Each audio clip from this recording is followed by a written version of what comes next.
It was what new as Jeff Samardzija posted yet another stellar performance, this time against the Indians. But it was the offense coming alive that stole last night's headline. That ball hit hard.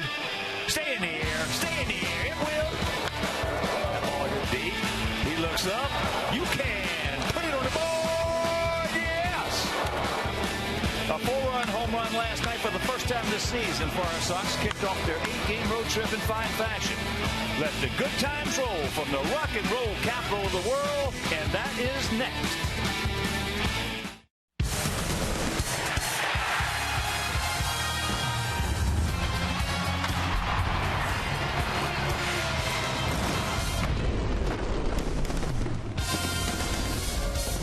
We are coming to you from Progressive Field in Cleveland, Ohio, where tonight Comcast Sportsnet presents White Sox baseball. It's Jose Abreu, Avi Garcia, Melky Cabrera and the Sox as they get set to butt heads with Michael Brantley, Ryan Rayburn, and the tough Cleveland Indians. Hi, everybody, and welcome. With Steve Stone, I'm Ken Harrelson as we get set to bring you the game 2 of this 4-game set. As you know, in the opener last night, we won it 8-1. Jeff Samardzija was just outstanding, and, of course, the offense. Well, if you really wanted to know what this team was supposed to look like coming out of spring training, all you had to do was look at last night's performance. If you look at last winter, in November and December, last night's game was exactly what Rick Hahn and Kenny Williams thought the team would do. They got some offense. As it turned out, plenty of it, hitting the ball out of the ballpark. Adam Eaton with his 8th home run. And Melky hit 2 last night. So it was a big night offensively. And however, the defense was there.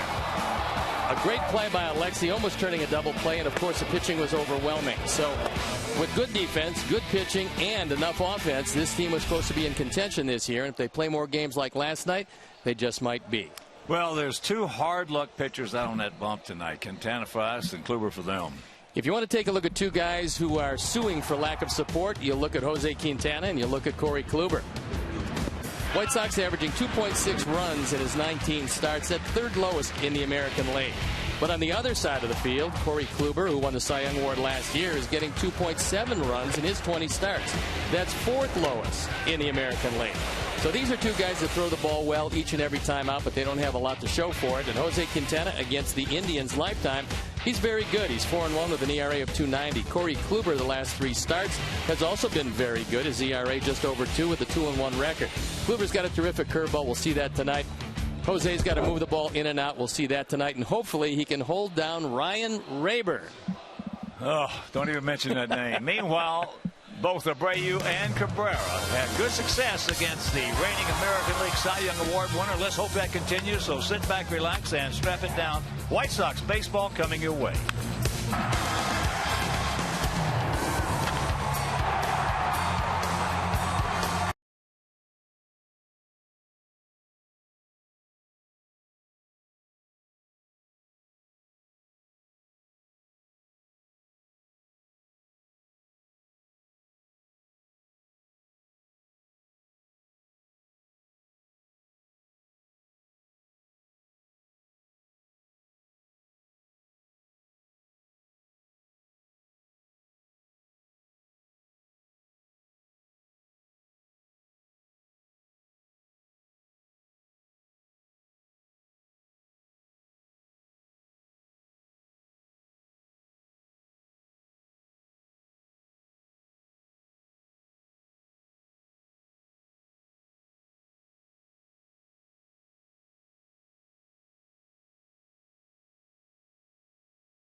is brought to you in part by your Chicago area and Northwest Indiana Lexus dealer, who invites you to test drive a Lexus today.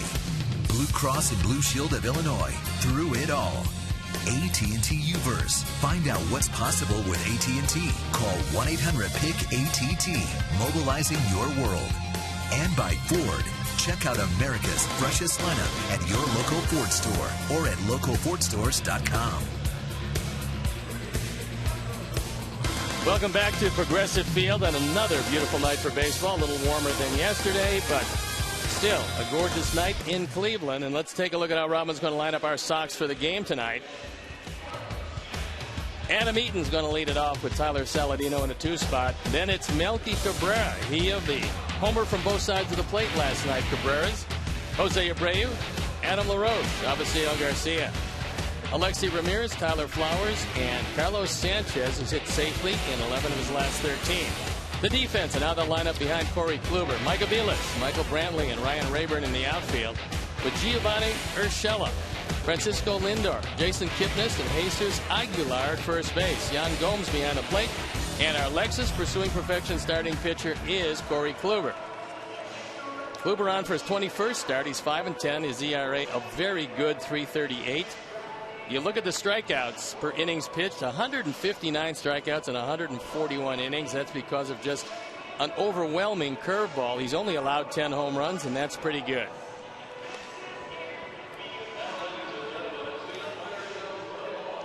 The umpires for the game tonight: Adam Hamari behind the plate, Mike Muchlinski is at first base, Bill Miller, the crew chief, at second, and Marty Foster is at third. So they're throwing the ball around the infield, which means we're ready to play baseball, and I'm ready to turn it over to my play-by-play partner, Ken Harrelson. Hi, Steve. Thank you. And once again, good evening, everyone, and welcome to White Sox baseball. Right here over Comcast Sportsnet. So if you could join us for Game 2 of this 4-game set and Game 2 of this 8-game road trip. 4 here and 4 in Boston. And before we show you our picks to click, you at home select yours. As here is Adam Eaton.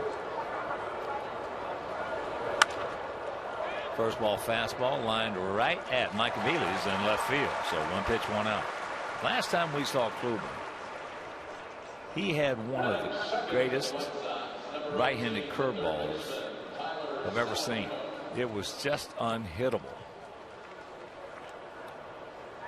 He's got a good fastball. He can place it wherever he wants. And last year, just an overwhelming season for him. Well, as we said in the open, 2 of the toughest luck pitchers in Major League Baseball tonight, Kluber and Quintana. As here's Tyler hitting at 282, a couple of homers, he's driven in 5. Kluber last year 18-9, but his ERA at 2.44 in 34 starts. 269 strikeouts. Just a big year, and it garnered him the Cy Young Award, and deservedly so. Sox come in hitting at 242 with a 3.87 team ERA.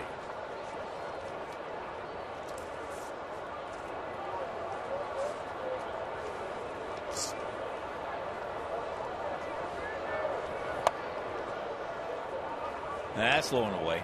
And here at the ballpark, 325 down the lines, 375 in right center, 370 in left center, and 400 straight away center. 2-1 pitch. Took a little something off that. Had him way out in front.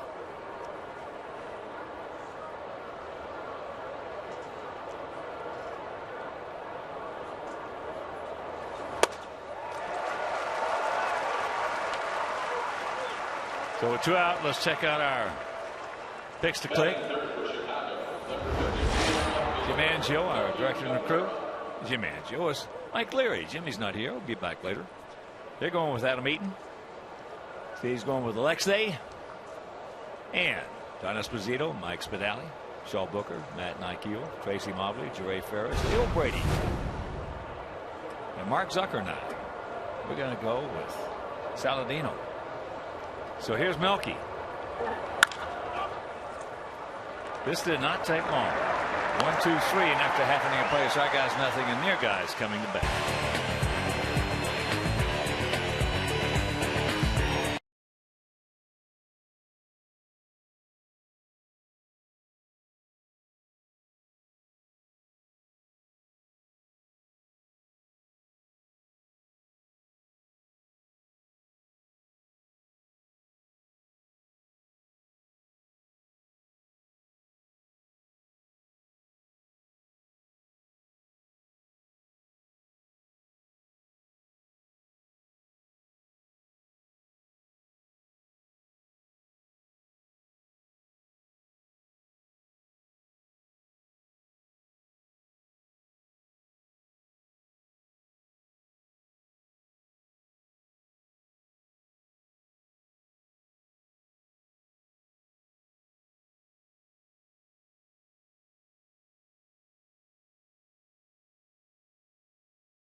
phone in Swisher, Iowa. Let's take a look at how Terry Francona is going to line up his Indians for the game tonight. Jason Kipnis leading it off, then Francisco Lindor in the 2 spot. Michael Brantley, who's been terrific, is hitting 3rd. Sox killer Ryan Rayburn hitting 4th and playing right field. Then it's Carlos Santana, Yan Gomes, Jesus Aguilar, Giovanni Urshela, and Mike Aviles rounding it out. The defense and how they'll line up behind Jose Quintana left to right, Melky Cabrera, Adam Eaton, and Abisail Garcia in the outfield. It's Saladino, Ramirez, Sanchez, and Abreu in the infield. Tyler Flowers with the nod behind the plate, and our Alexis pursuing perfection starting pitcher is Jose Quintana on for his 20th start. He's 4-9, but his ERA very respectable at 3.83. 105 strikeouts and 120 innings. He's only walked 27 men, allowed only 10 home runs. So here's Kipnis.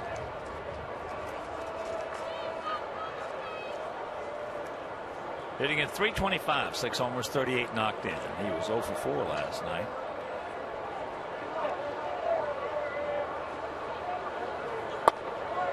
Takes first pitch strike. And is at 2.49 as the team with a 3.86 team ERA.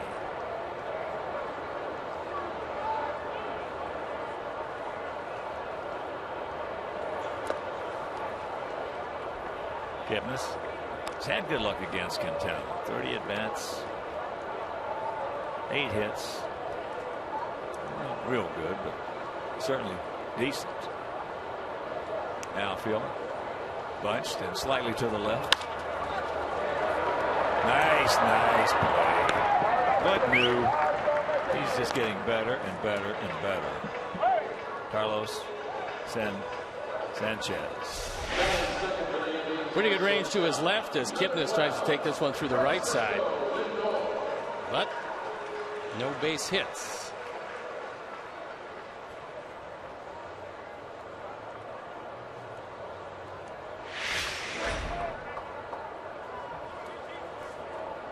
Here's a good-looking young 21-year-old switch-hitting shortstop.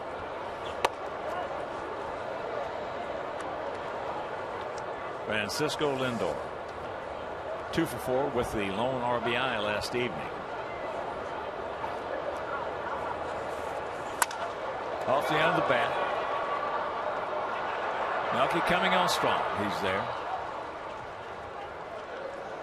The contributions early in their careers of Lindor and Urshela on the left side has made Cleveland kind of anticipating next year, because defensively these two guys are major league caliber right now. They worry a little bit about the bats from both of them. We're going to see Urshela for the first time in this series, and Lindor looks pretty good.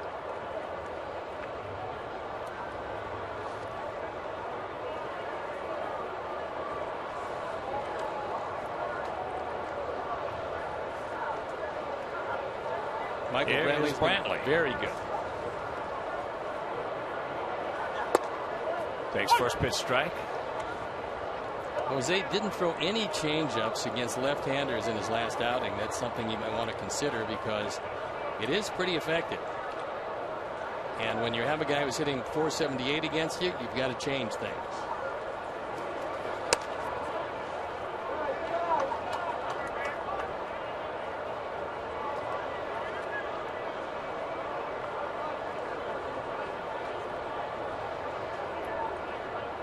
Brantley 0 for 3 last evening.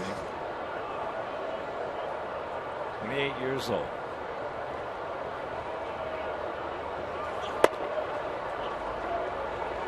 That pitch is downstairs.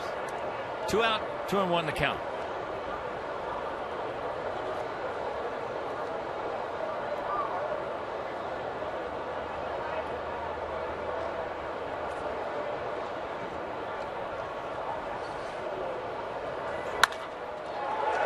Whips that one down into the corner. Got a shot. Got a shot.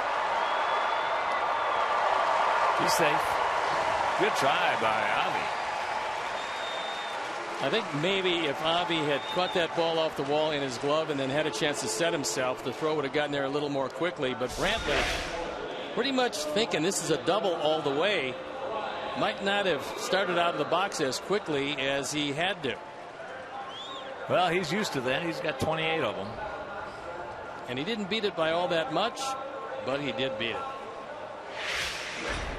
So here is Brian Rayburn. he's a reigning Sox killer in the American League. He had Victor Martinez. There's a breaking ball strike. Ryan comes in at 287 for homers, 21 knocked in. But against us, he's a 299 career hitter with 18 homers and 79 RBIs. Homers and RBIs by far the most of any team he's played against. I think you could add up the next 3 teams total of runs batted in. It wouldn't total what he has done against our Sox. Might line up the whole rest of the league. Here you take a look at the numbers. They are scary. Less than just 348 at bats. Takes that strike.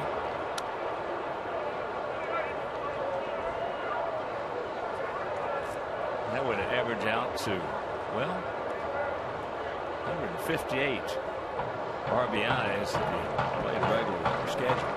Season. That'd be a good year. Yeah.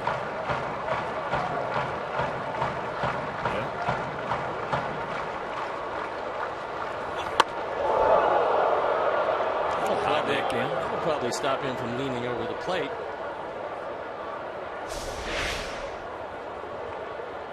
I wish that were true, but today, a little different culture. Well, you see, Tyler wanted it up, and Jose got it in and made sure that it wasn't hit over.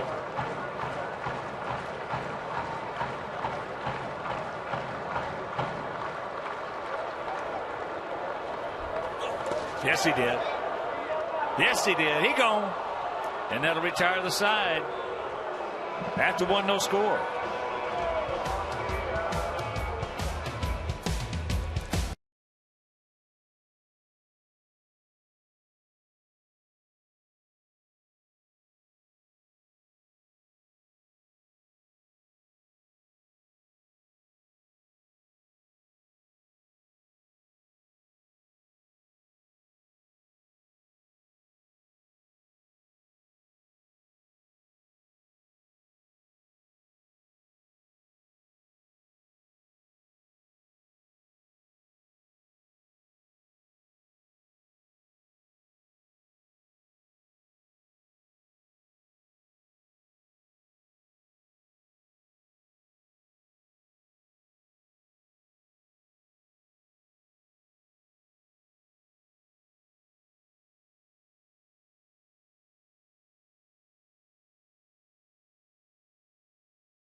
From CSNChicago.com is here with us. And Dan, what do you have for us tonight? A little bit more about Nate Jones, who last night made another appearance. He's got 5 scoreless appearances so far on the rehab assignment.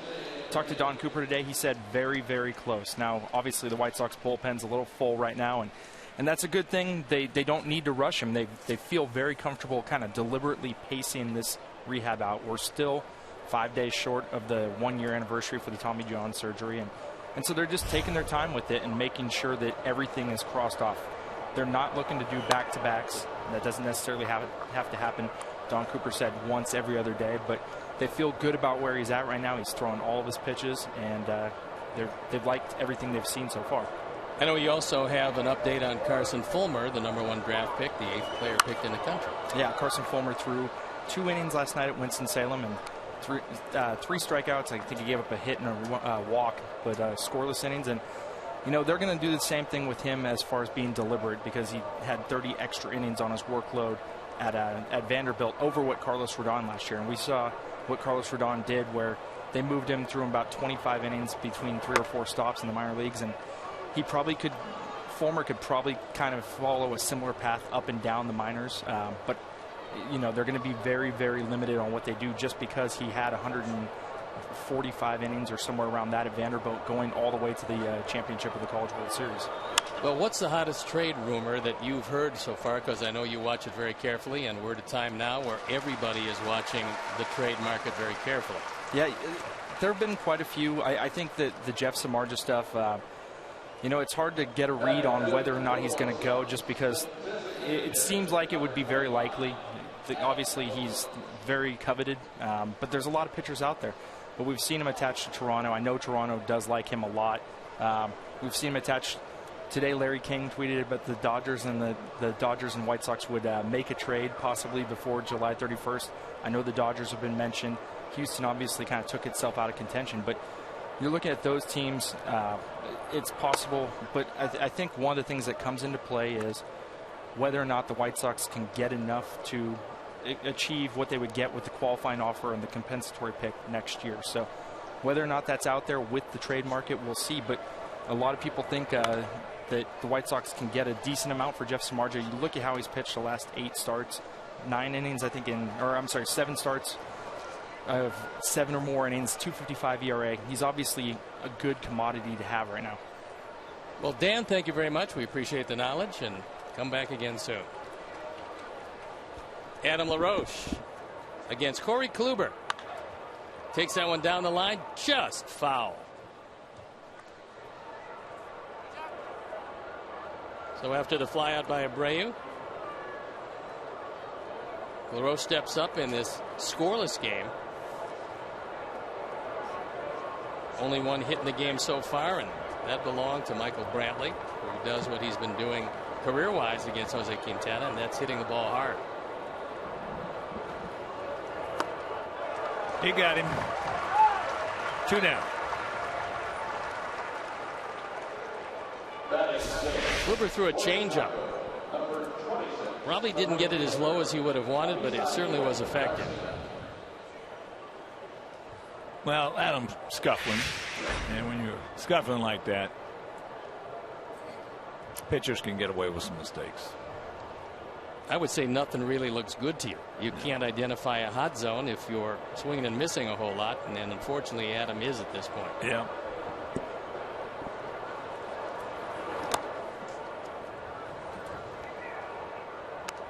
So here's Avi. Yeah, it's not a good feeling. It's not a good place to be.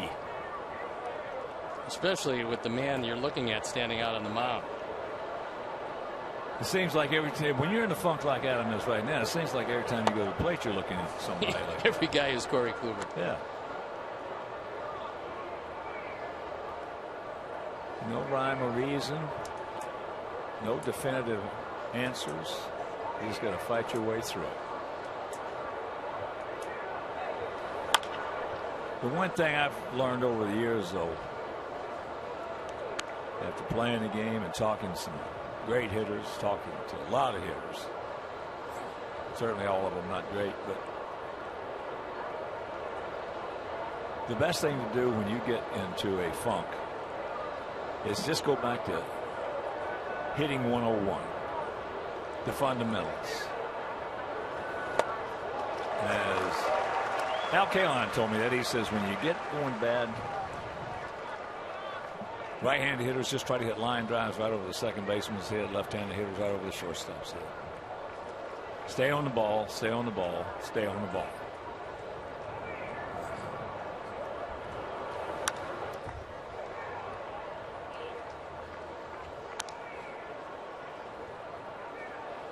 In other words, don't be thinking mechanics, think approach. 2 out, 2 balls, 2 strikes.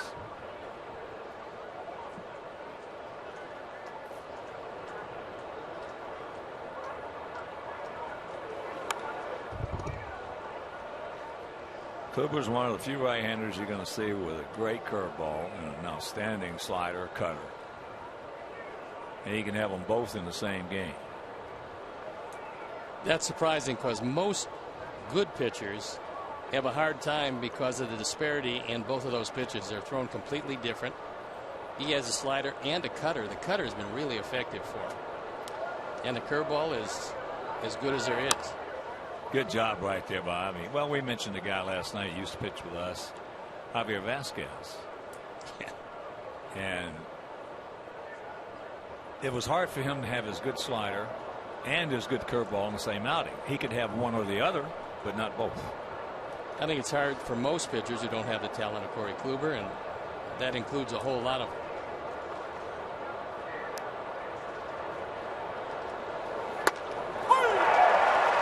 Got him. 1, 2, 3 inning. That's 6 up, 6 down with 3 strikeouts.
Later in the game, brought to you by Miller Lite. And Sunday night, don't miss a special edition of the Best of Beer Money is our Chuck Garfien and Luke Stuckmeyer. Quiz contestants on their Chicago sports trivia knowledge. Now, the Best of Beer Money presented by Coors Light, Sunday at 7, right here on CSN Chicago.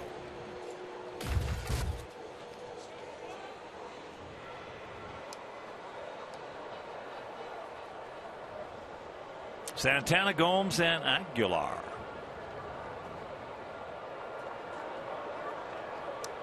Santana hitting at .225, 10 homers, 43 knocked in. Carlos was 0 for 4 last night, 4 for 20 lifetime with a homer against Quintana. There's that curveball strike. He's very much a pull hitter, although not quite as much a pull hitter right-handed as he is left-handed. Most of his power comes from the left side. That changeup misses low and away.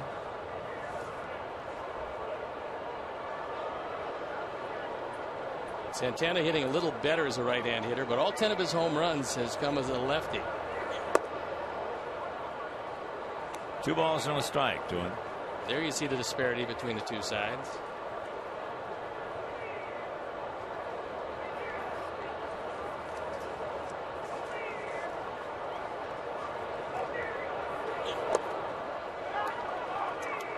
And the count 3-1.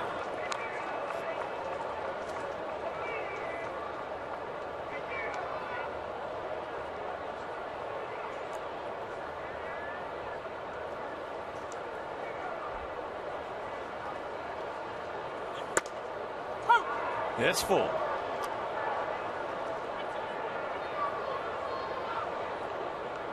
Outfield playing him straight away. He originally came over from the Los Angeles Dodgers. Casey Blake way back when. He just missed that one. He just missed one last night. Back on the track.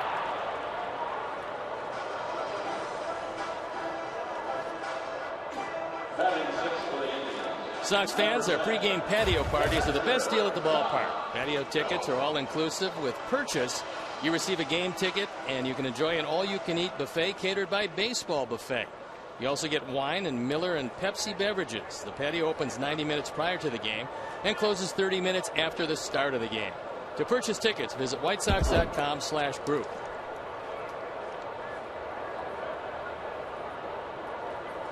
Jesus Aguilar just called up from Columbus. Oh, excuse me. This is Gomes. Aguilar on deck. Gomes at 226, 4 homers, 15 knocked in. He was 0 for 3 last night, and he's 0 for 12 lifetime off Jose Quintana. And that's a base hit. Gomes last year hit .278, hit 21 home runs, drove in 74, but he went on the DL this year and spent a whole lot of time there.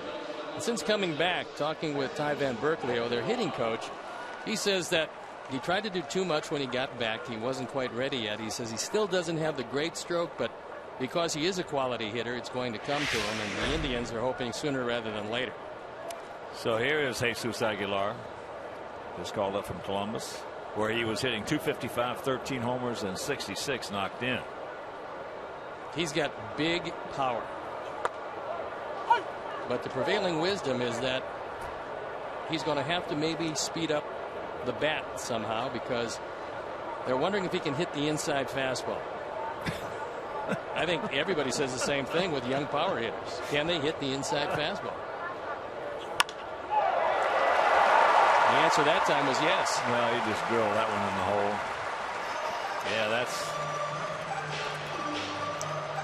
there's something with every hitter that walks up to that walks up to that plate. Well, can he do this or can he do that? He's not a good breaking ball hitter. He can't hit the inside fastball. I'm telling you, it's absolutely a joke. Yeah, I mean, it really is. You'll find one thing. I mean, there isn't the perfect hitter. There's been a lot of great hitters that came in and had no problem whatsoever. Albert Pujols was one. Mike Trout was another. But there's very few. So if Aguilar can hit a fastball, he can play here. Well, if you can cover the fastball, you can play in the big leagues. You can hit in the big leagues. Because very seldom they're going to get 3 breaking balls over to you and win it back. Urshela. First time we've seen him. He's a .268 minor league hitter. He's just 23 years old. He is a huge talent at third base. Got terrific hands. Nice strong arm. And they feel that the left side of their infield is solidified for a long time. He's 6 feet tall, 215 pounds, out of Cartagena, Colombia.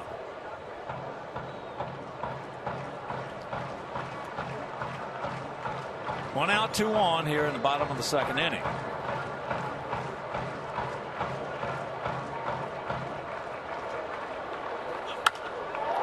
That's pretty obvious. If you get a guy like an Aguilar who has been having trouble with the inside fastball, the first thing you got to do is move him off the plate. That's the first thing. Well, at least on that first pitch, he did hit the inside fastball, so maybe the inside fastball from right-handers, I would assume that would give him more problems.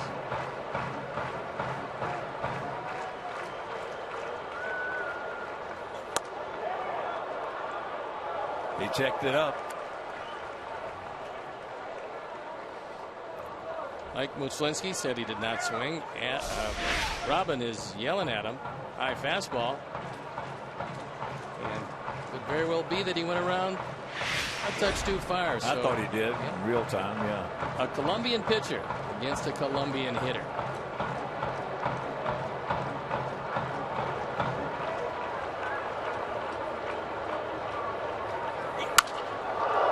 But this is going to work out better. Rack him up. And that'll retire the side. That is the 108th double play turn by our Sox.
use hashtag Chicago Data Strong Fan, and you just might see yourself in an upcoming broadcast. Brought to you by T-Mobile.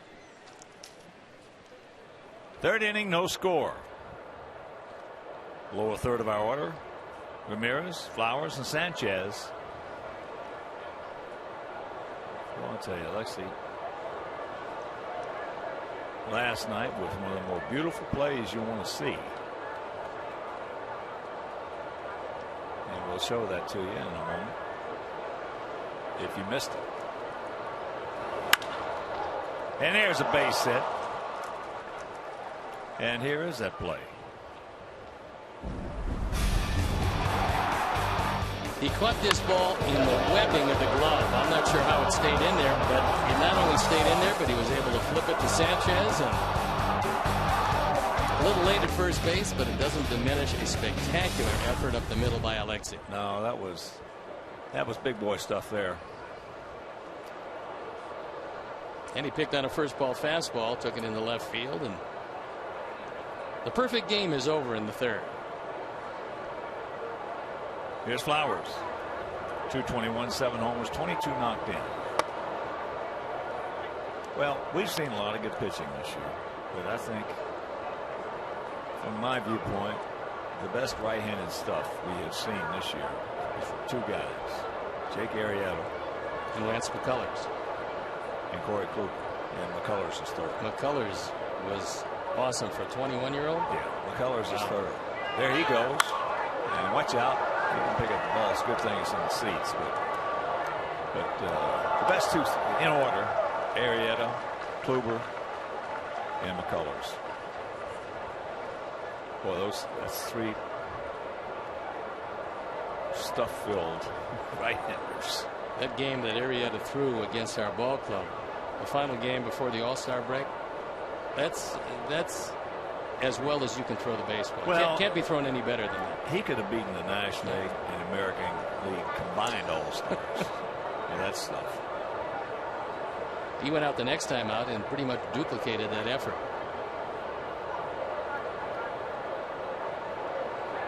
There he goes again. Quick release. Couldn't catch the ball. Kipnis. They had him. So that'll be his 12th stolen base. Jason probably not particularly happy with himself because this is a very good throw. Gets rid of it quickly. It's not an easy ball to handle for Kipnis, but it should have been handled. He would probably tell you that. That's about as good as it gets behind the plate right there. Because he had a good jump. Gomes is tough to run against. But the count is 1-2, so Tyler's just got to try to make some contact. And that's behind him, so he takes third.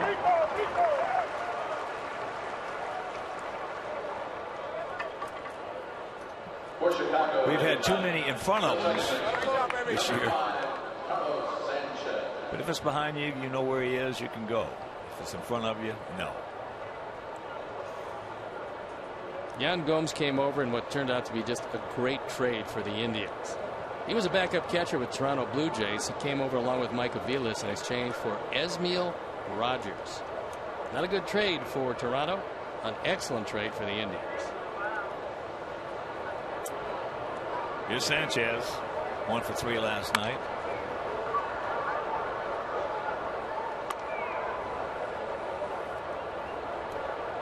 Well, this is a situation, if you can, and the way you swing the bat lately, you figure he can. Got to look for something up in the zone that you can hit in the air. The infield in at all 4 positions. You'd just as soon not hit a ground ball. And Gomes wants timeout.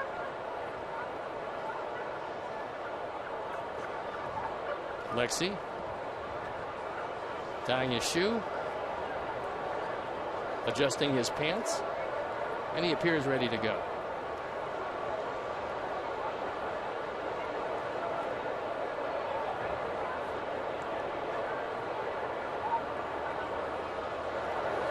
Ball gets away, and it is 1-0 Sox.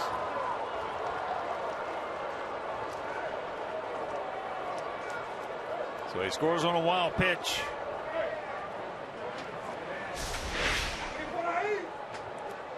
Curveball in the dirt, and Gomes cannot shift quickly enough to corral it. So the stolen base on the missed ball at second comes in handy. And Tyler Flowers pushing that ball up the middle on that pitch. Got him over. For Kluber, that's the 6th wild pitch of the year.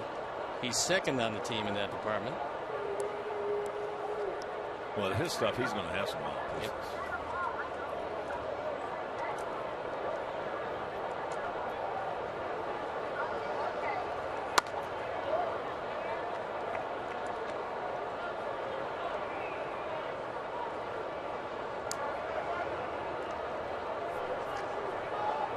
Three and one to count, Carlos.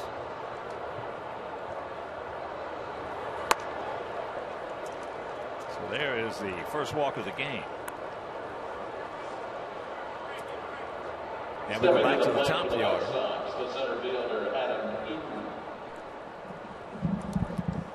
Adam Eaton with a line drive right at Mike Aviles. Steps in.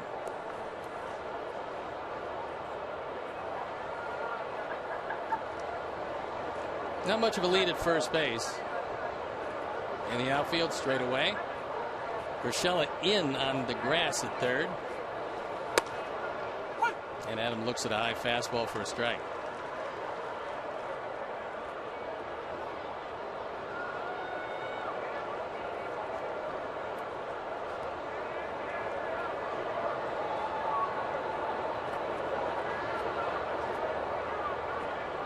A little bit bigger lead at first base.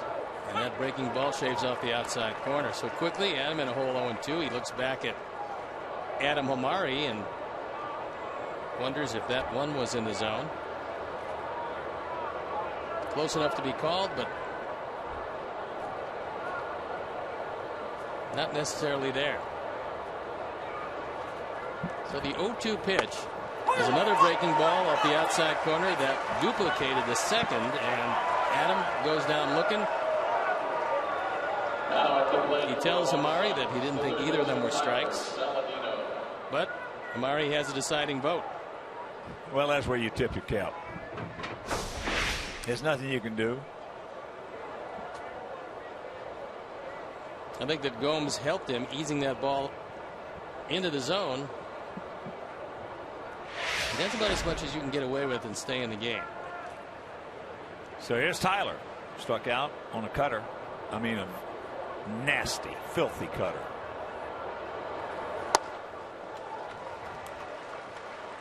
There's a slider. This is going to be the best right-handed stuff maybe that Tyler's ever seen tonight. And I'm not sure that Corey Kluber has his real good stuff tonight. This might be a night where he's vulnerable. He pitches off the extreme first base side of the rubber. When you throw a lot of cutters and a lot of curveballs to right-handers, you figure it's easier to hit the outside corner. When you throw your fastball, you figure that you're going to get a better angle inside. A lot of right-handed hitters, most of them don't like that. Watch out. And then you get the opposite page. A lot of right-handed hitters that don't like it when they're on the third base side of the rubber. So it's just a fingerprint, personal preference.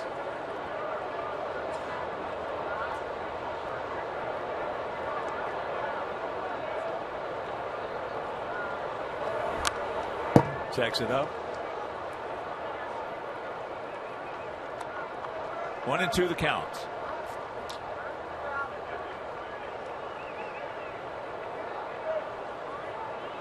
You take a look at number 7 on the right sleeve of Corey Kluber. That's to honor former Indian MVP Al Rosen. Great general manager, just a terrific guy and a fierce competitor. Al spent a lifetime in baseball, was beloved here in Cleveland, went on to become a general manager for Houston. And president of the New York Yankees. Yeah, and also San Francisco Giants. Not the president, but the general manager.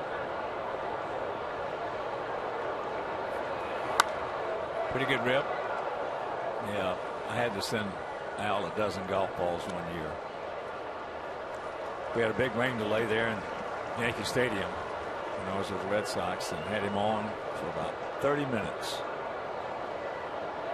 We had like a 4-hour rain delay. Steinbrenner was down in his Ocala farm watching.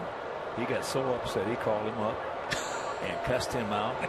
So I sent Al a dozen golf balls with number 7 on there. That part of the outside corner, but we come up with a run, and after 2.5, it is 1-0 good guys.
Latest sports news and opinion, then the Cap and Haw Show. That's the Cap and Haw Show on CSN Chicago. It's the only morning sports talk TV show in town.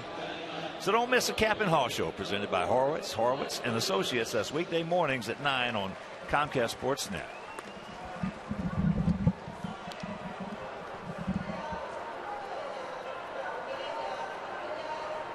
Mike Aviles to lead it off. It'll be Aviles, Kipnis, and Lindor here in the bottom of the 3rd inning. It's a 1-0 game. Jose has given up 3 hits. Has a strikeout. Was helped by a double play ground ball. And Aviles hitting .246. Indians really did something great with Mike Aviles, and a shout out to the Indian organization for doing the right thing. They told Mike Aviles he would not be traded before the trade deadline. He won't be traded this entire season.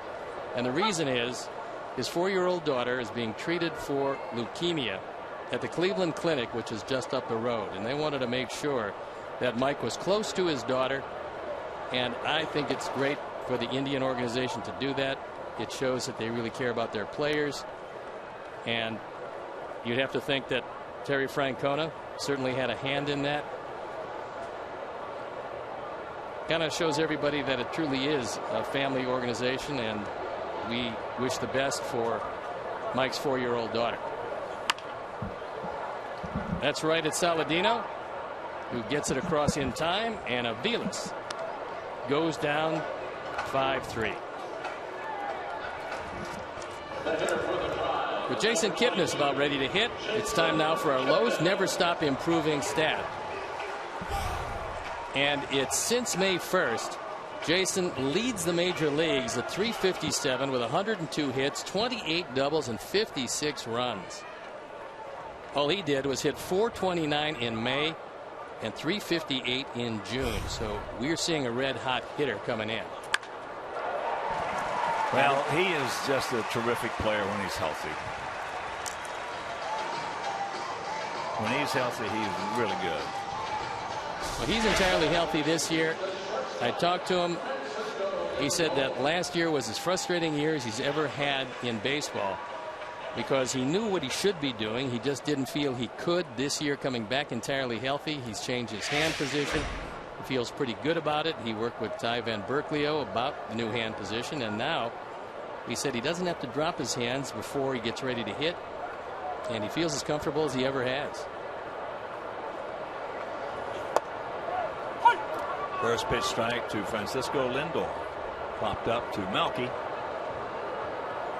Boy, it was great just to see an old teammate. Just a moment ago, Gary Bell. One of the best teammates you'll ever have. Gary Bell, for you, you're too young to know. He had a long-time umpire, great umpire in the American League named Joe Paparella. Paparella said that Gary Bell was the hardest throwing when he came up. He was the hardest throwing right-hander he ever saw. And he had movement. He was scary. He was scary to hit against. Those were the days where the Indians brought a lot of flamethrowers to the big leagues. You better believe it. I mean, it was pitcher after pitcher came Well, up. they had the hardest throwing staff in the American League.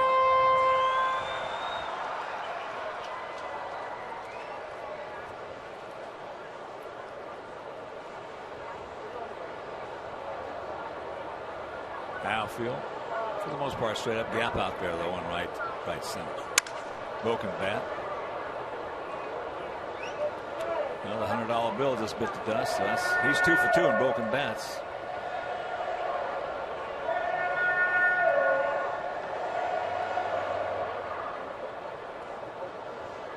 Yeah, when the Indians had Bell and Sam Powell, Barry Latman. Now, I'll tell you who threw just about as hard as any of them. Sonny Siebert. Sonny had real good stuff. Steve Hargan. Hargan had a great slider.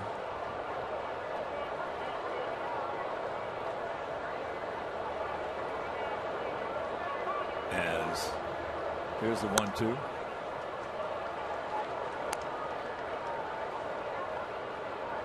Always hard throws. Kipnis, 11 for 16 in stolen bases. Just got a sort of a static lead. Now he's got a little motion going. He gone down and in. 2 down. Not only was it a pretty good curveball, but he took something off. So he had Lindor well out on his front foot. He could not keep his hands back. And as you can see, a most unusual swing. One that will garner you no contact whatsoever. And a nice block by Tyler Flowers. Here's Brantley. He ripped a double down into the right field corner. That was his 28th two-bagger. Kipnis, standing on first, has 29 two-baggers to go along with 6 triples. That's Kipnis. See the back of Sandy Alomar. Terrific major league catcher. He's been a good coach for a long time. But the guy that I was talking about who threw as hard as all of them was a guy named Pedro Ramos. He had a great fastball. Wow.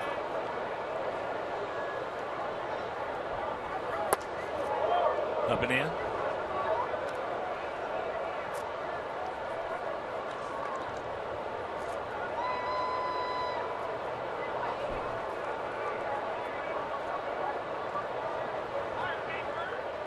Last year, Brantley hit 20 home runs. This year, the power is down. Run production, pretty good. He leads his team with 55 runs batted in. Last year, he had 97 to go with those 20 homers.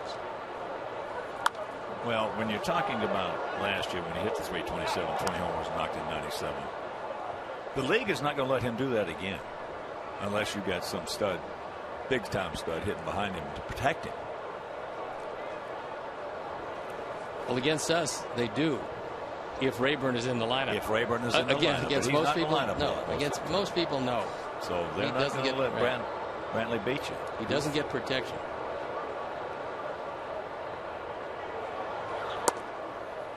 What made last year so special was to go with all those numbers. He walked 52 times. That in itself is not remarkable. But all season long, in 611 at-bats, he struck out just 56 times.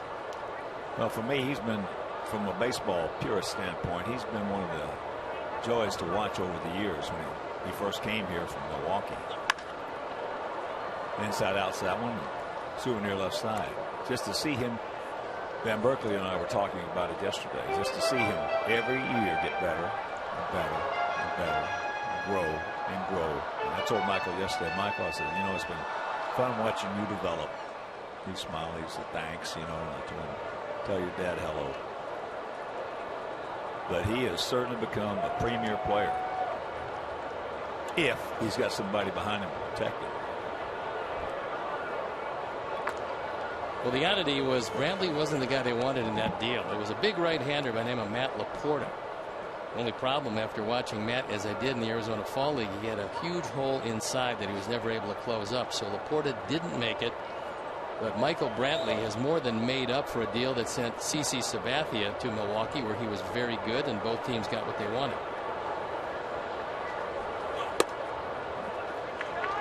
Full count.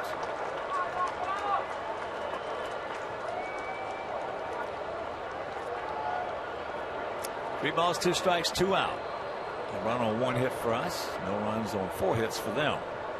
This is not a bad time to use your best move over at first base. Although Kipnis's lead isn't very big, you might get him leaning the wrong way on the pitch.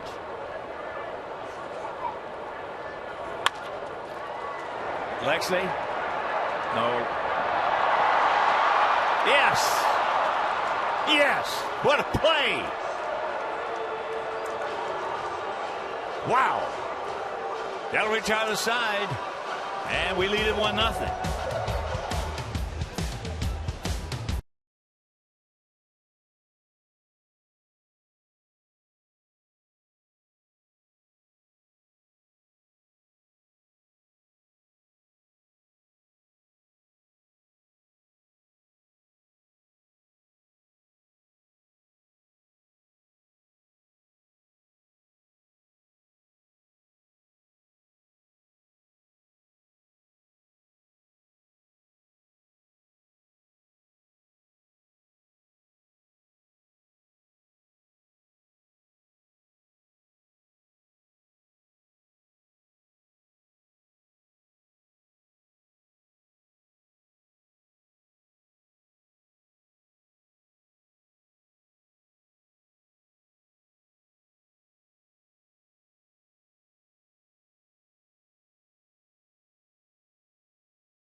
Gets Jose out of the inning, and a very, very heads-up play by Alexei. He knew he had no chance at first base, so he goes behind Kipnis, who strays off the bag.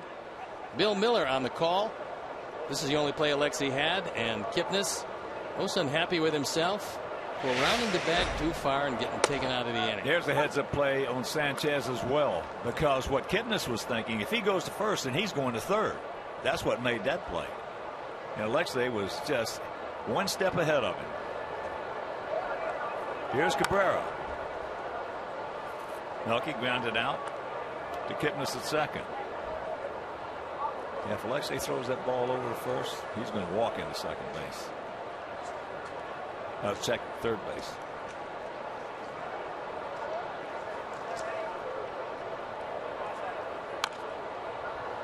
Fouls that one down. That one off him. Melky walking around gingerly. That one hit him on the left knee. I mean square on the left knee.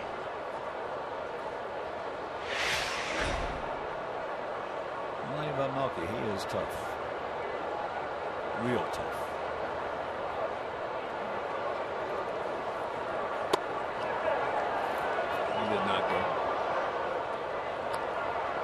Sometimes umpires have their own signals right there.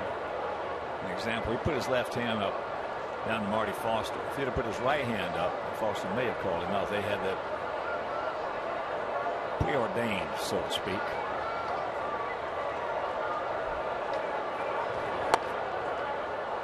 Just off the corner.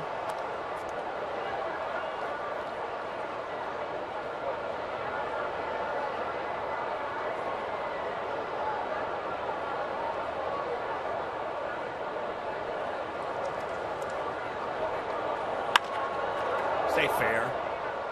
It will. So Melky on his way to second base, and he will get there with a stand-up double. That's his 15th two-bagger, leading off the top of the fourth. Now stepping in for the White Sox, number 79.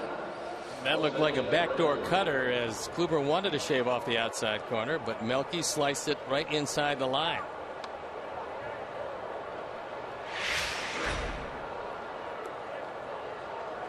Here's Abreu. Went out to Brantley in center field. Jose with an 11-game hitting streak against Cleveland. And in the last 20 games that we have played the Tribe, going back to last year, he has hit 19 of them. This is a pretty good pitch. Corner. We got a break. He did not get it. And against Kluber, he's been awfully good.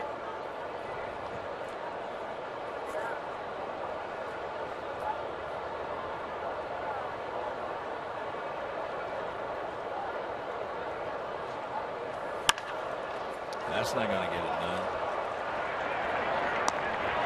1 out.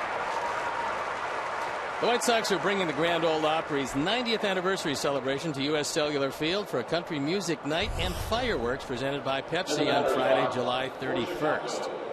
All fans are invited to stay for the post-game fireworks show. Visiting team that day, well, you'll just have to show up to find out. Purchase tickets today by visiting whitesox.com/country or calling 866. That's all it says. So call 866. July 31st, the Yankees won.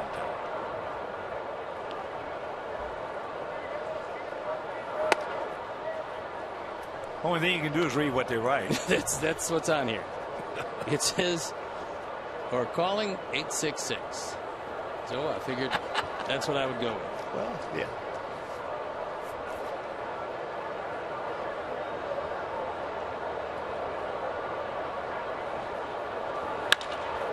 And get through. He knocks it down, and that will save a run to this point.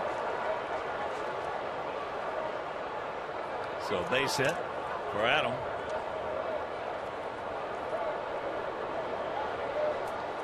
One out, runners at the corners, and Avi.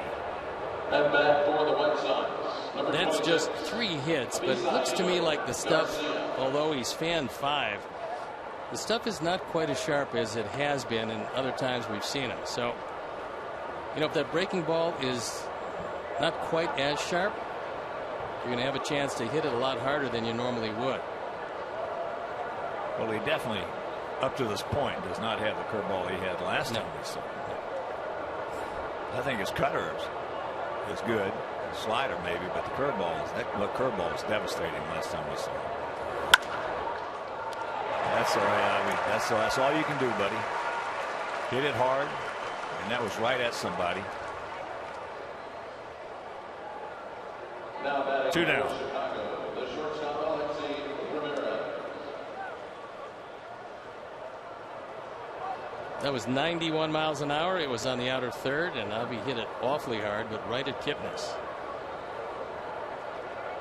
He had a good approach, good thought process on that, and just comes up empty. Here's Alexei. He singled, stole second, and scored on a wild pitch. After Flowers had got him over to third.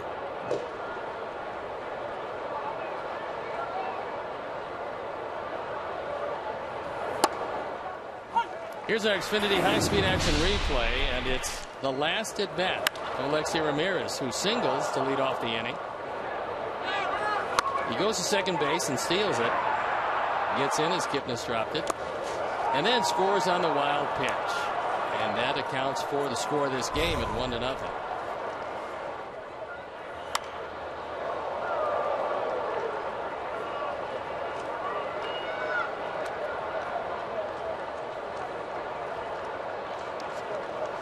He's in a big hole, 0-2.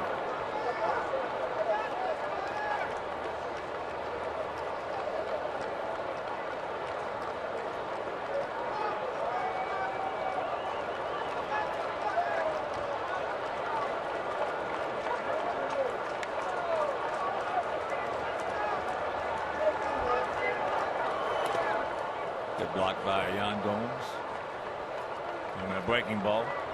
That one could have easily cost him another run.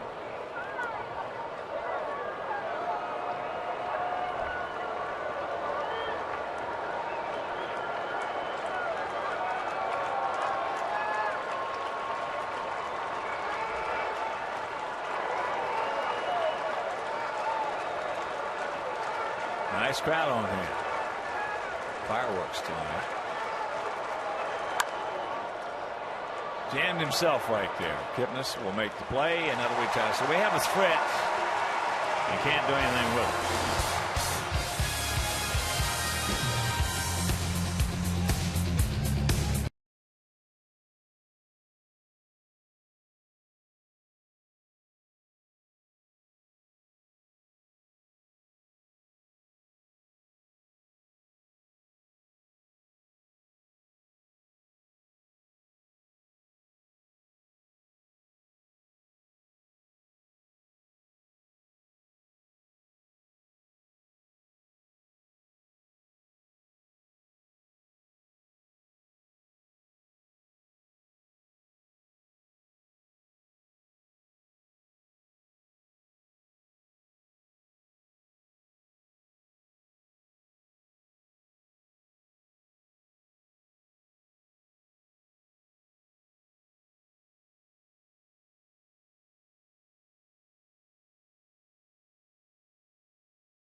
Our White Sox take on the New York Yankees. Also, the first 5,000 girls ages 12 and under will receive a doll-sized White Sox t-shirt presented by American Girl. For tickets, call 866-SOX-GAME or visit whitesox.com.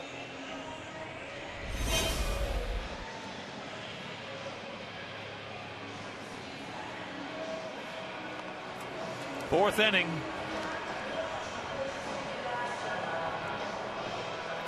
Rayburn, Santana, Gomes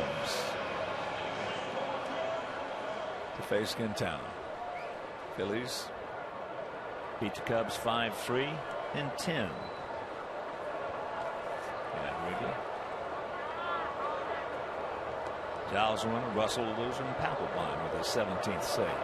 Jonathan Papelbon, one of those guys rumored to be going a lot of different places. In the meantime, he's still a Philly. Somebody was telling me he's got so many ifs, ands, and buts in his contract. He has one incentive in 55 games completed that it kicks in another $13 million at the end of the contract. Well, the way I heard it was it's going to be Ricketts, and Papelbon. One out. So Rayburn 0 for 2. And back for the Indians, the designated hitter, Carlos Santana. So here's Santana. He just missed one. High towering drive taking Melky back on the track.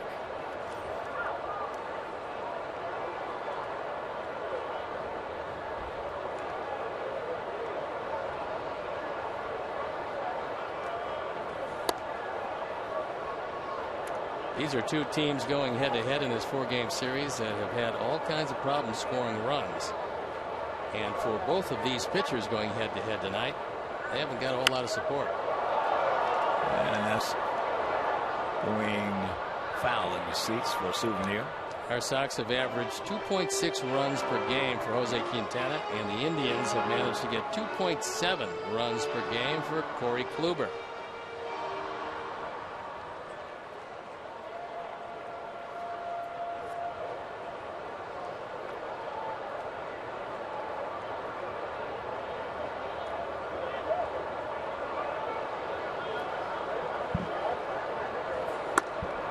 Two balls and a strike.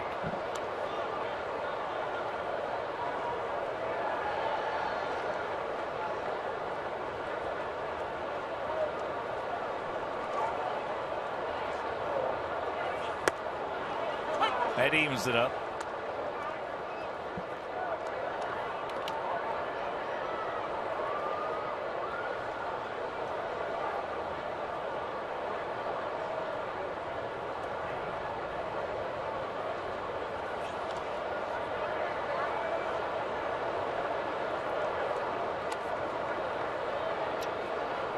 One out, full count. Tigers taking on the Carmines in Boston. That game tied at 1, bottom of the 3rd. Verlander on the bump. And Boston is trying to end that 8-game losing streak.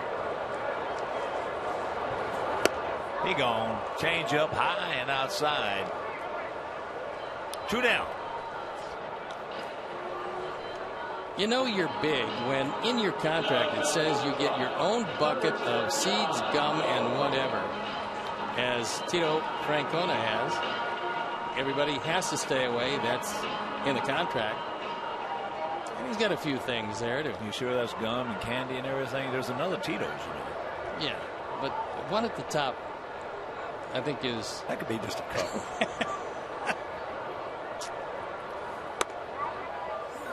That was a nickname of his father, who played with the Cleveland Indians, Tito Francona. I played against Tito. Boy, he could hang out some hemp. He could hang out some vicious line drives, left-handed hitter. Great guy. Gomes can't get it.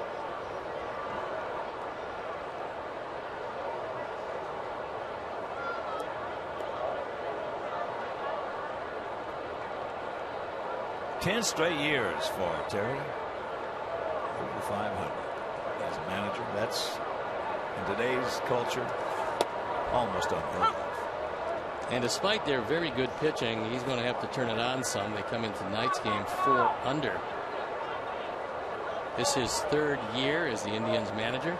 Well, if I had to bet an over and under on it, I'd bet at least 82 or 83. Softly hit out there. Come on, he's there. And that'll retire the side. That's a 1-2-3 frame for Quintana. We're into the 5th.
Police and fire departments. Join us on Wednesday, August 12th for Police and Fire Night.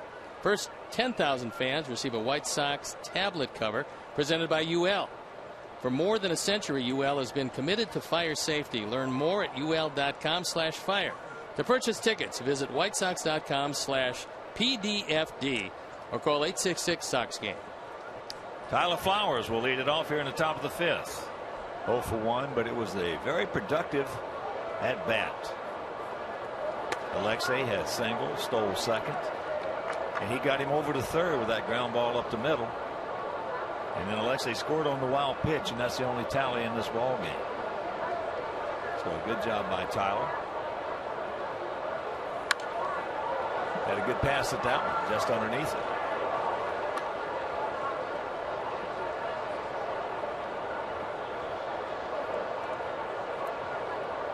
Scott Kazmir on the bump for the Astros in Kansas City.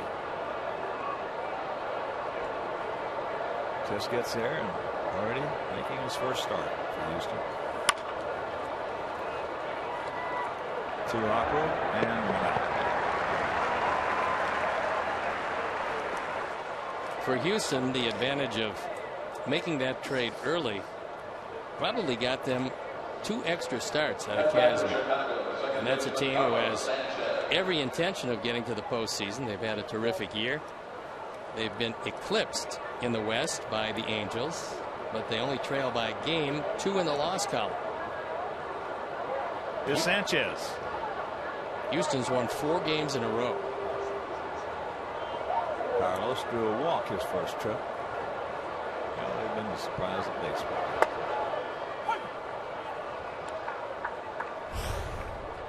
That's what it looks like with the Angels playing good solid baseball. Winners of 8 of their last 10, and the Astros red hot. Way out in front and the count 0-2.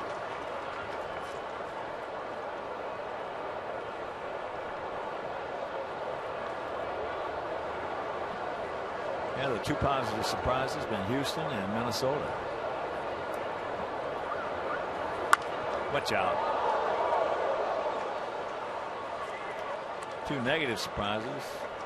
Well, us in Boston. There's a lot of people that picked both the Sox teams to be battling it out in their respective divisions. Breaking ball just flips it into left field. And if you saw the opening, and it went something like, if you wanted to see the team that the Sox thought we were going to have this year coming out of spring training, you should have seen the game last night,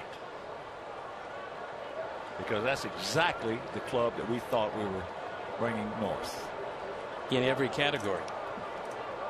Pitching, defense, offense. First time all year we've hit 4 home runs in a ball game. And the first time since June 3rd that we had a 4-0 lead, a 4-run lead.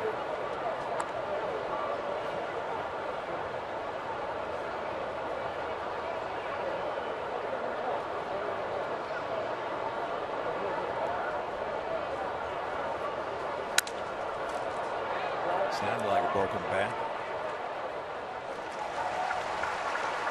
And that's the 1-2-3 inning. We're halfway home. We lead at 1-0.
All right, our Chuck, thank you very much. Right here, we lead at 1-0. It's the bottom of the 5th inning. Jesus Aguilar, and Urshela, and Aviles.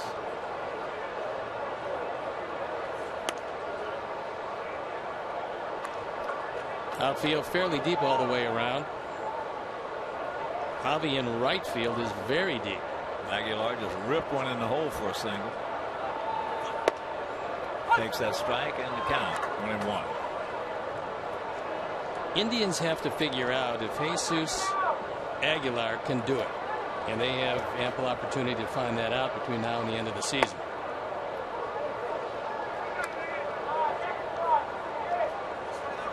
Most strong young hitters who come into the big leagues are young. Most of them don't have a good approach. Well, normally they haven't had to because they just overpowered all the competition along the way. That's the reason the worst number one draft, in my opinion, in baseball is a high school pitcher. Because they just overpowered everybody. Yep. And you also never really know, number one, how much they've been pitched, but also, unless you're really good, unless your scouting is just out of this world, it's tough to project what a 17-year-old is going to look like at 21. Well, if you're a number one pick, you know they've been pitching there behind them. Well, that's true. That's low and full count. A high school pitcher will throw more pitches in a week than a major league pitcher. By far. Last season, not too much from Aguilar. That's why they brought him up now. Kyle Crockett, who pitched last night, giving up a 2-run homer, was sent down to the minor leagues to make room for Aguilar.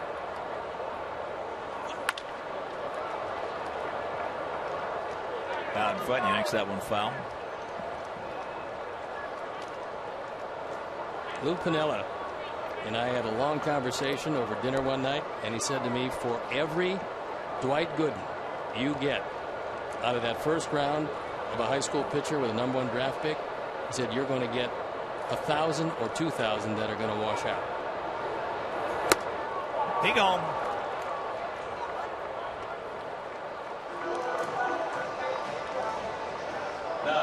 Four strikeouts now. Quintana. Well, I think he's being very generous. I think it's more than that. It's a tough It's pick. the worst pick, and Yeah. it's proven. I mean, it is absolute. Now, there's a number that holds true. It's proven. It's the worst pick you can have. Urshela hit into a 6-4-3 broken bat double play.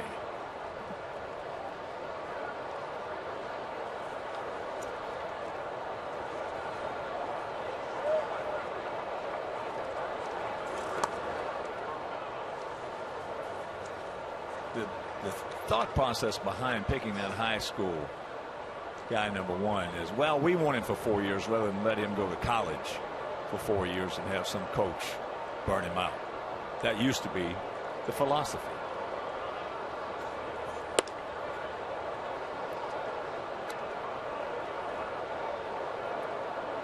But you're far and away better off getting that junior out of college who's had that 3 years of development That you've both, seen. both emotionally and physically. And that you've seen. Right, to come into your organization. Watch out.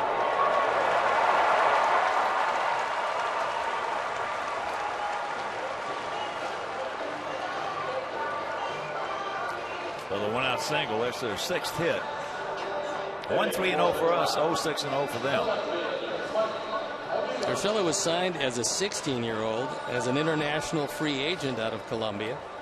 He played for the Colombian national baseball team, and now he is here, and the Indians are going to let him play. Bailey's grounded out to Saladino at third. And there's a shot off the glove. And they get him at second. Another nice play and recovery by Alexei Mercy. First rule of baseball, catch the ball. and Wolfham for Aviles. The backhand flip got it there in plenty of time. And Urshela can't run on that. I mean, if you're a base runner at first, you're just trapped because you don't know if the guy's going to catch it. If he does, you don't want to get doubled off. So by the time he took off, no chance to beat the play at second.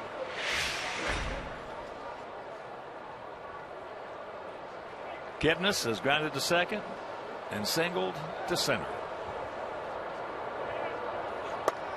Takes first pitch strike.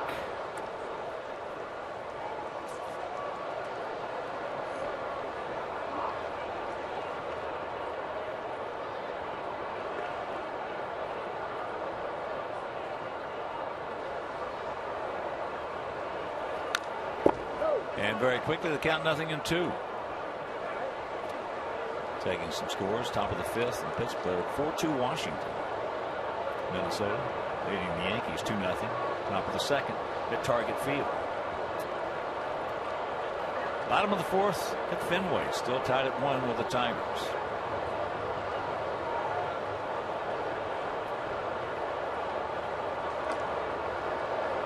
Dodgers shutting out the Mets 6-0. Bottom of the fifth in New York.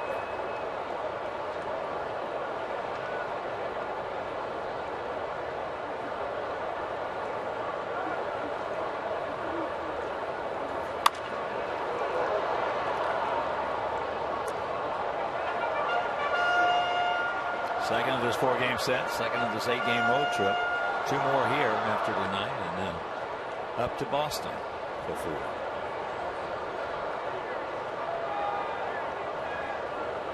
Tomorrow night it'll be Chris Sale against Carlos Carrasco, and that game will be over WGN. And the finale on Sunday afternoon, Carlos Rodon against Danny Salazar, in that game right back here on Comcast Sportsnet. I like what Aviles did at second base. He wasn't about to take off. That play was behind him. Didn't know exactly where the baseball was. And didn't get off the bag until he talked to Bill Miller and asked him if it was a foul ball. Those middle infielders, sometimes they just don't tell you the truth.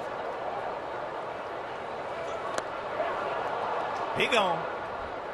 And we're into the 6th, leading 1-0.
Tonight, Major League Soccer goes under the lights as our Fire look to avenge last month's loss to the Revolution. Coverage begins at 7 on CSN with a Spanish language broadcast available on CSN Plus. Top of the 6th inning, Saladino, Cabrera, and Abreu. Tyler 0 for 2 with 2 strikeouts. As I said earlier, this is probably the best, for sure, the best right-handed stuff he's ever seen.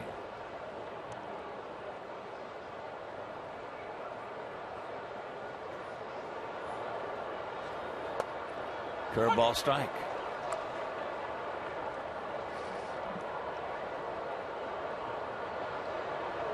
One of the latest big breaking, hardest breaking curveballs from the right-hander when he's right that you'll see.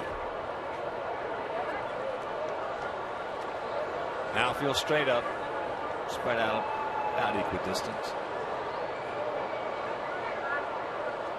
And if you're just tuning in, 1-3-0 for us, 0-6-0 for them.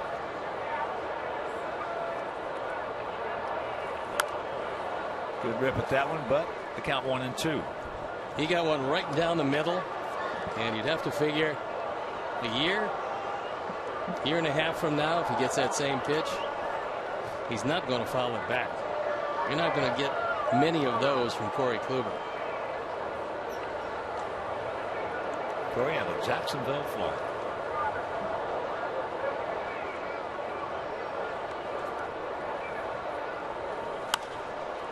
Breaking ball, just a little pop-up kittens. And we're not sure if you've seen this yet, but this is a video of a Japanese high school baseball player doing an at-bat, not a game, an at-bat, making his way around the internet and social media. I've never seen anything like it. I don't know that. No, and he does. Well, that's what Ichiro does. Not that, but yeah, that little bounce. Ichiro will do that to stretch out, but the rest of this, most unusual. I tell you, if you do that, you got to really be able to hit. No, you got to really be tough. I mean, you've got to be a tough guy with your hands if you're going to do all that stuff. Because there's a lot of pitchers going to absolutely drill you and knock you out. Maybe he'll grow up and get to this country someday, and I hope he still has that approach. That's a very colorful approach. I liked it when he pointed at the pitcher. 1-1 to count.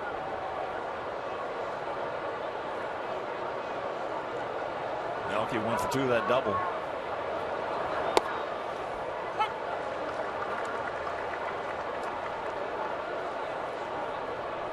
Nice gap out there in right center if he can find it. And Ryan Raven way off the line, even with that nice gap.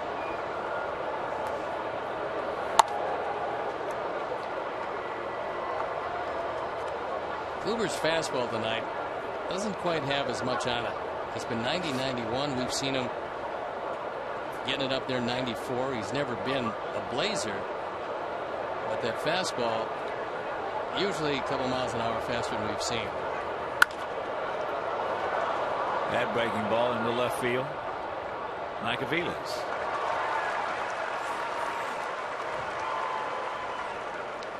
Seven in a row retired by Kluber. Last man to reach. An infield hit by Adam LaRoche in the fourth. That was a nice article in the paper this morning about Micah Velez. Cleveland says a lot of clubs have been interested in him, and why not? He can play every position on the field, with the exception of pitcher and catcher. It wouldn't surprise me if he couldn't catch. He said he's not going anywhere. He's been battling. He and his wife have been battling. 4-year-old daughter has leukemia. High, deep, stretch. Velez looks up, and you can put it on the board. Yes! Just a high fly ball that did not come down, and it's 2-0. That's number 15. He drives in his 49th. And Kluber, who doesn't give up many home runs, gave one up off the railing over the yellow line. Our Ford home run replay. That fastball is up and out over the plate. Hits the railing, bounds back in. That's a home run because it is over the yellow line.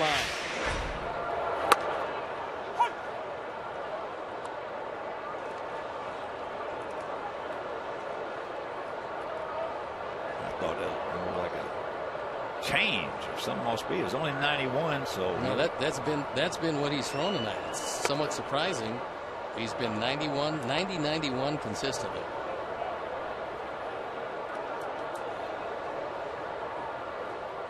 LaRoche, 1 for 2.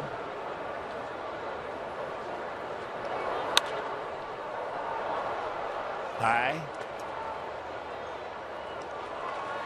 And that'll retire the side, but not before the home run. The high towering. Fly ball by Abreu. It's 2-0. Good guys.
Data Strong fan photo of the game.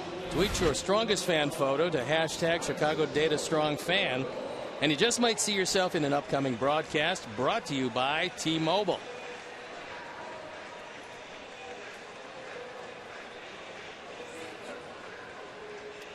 Cleveland, half of the 6th inning. 2-4-0 for us. 0-6-0 for them. Lindor, Brantley, and Rayburn. Lindor has popped up to left and struck out swinging on a curveball way down in the as he takes ball 1.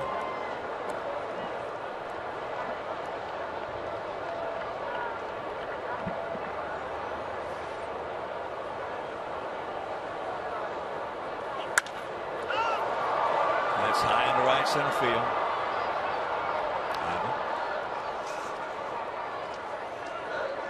Fans, the First Merit Bank Stadium Club offers breathtaking views of U.S. Cellular Field and delicious food and beverage options, and you can enjoy it prior and during White Sox games. Purchase a First Merit Bank Stadium Club membership by calling 312-674-1000.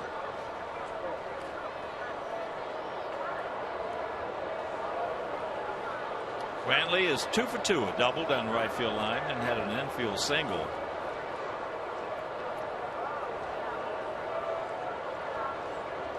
That was back in the 3rd when Alessi made a heads-up play. Kipnis had rounded the bag.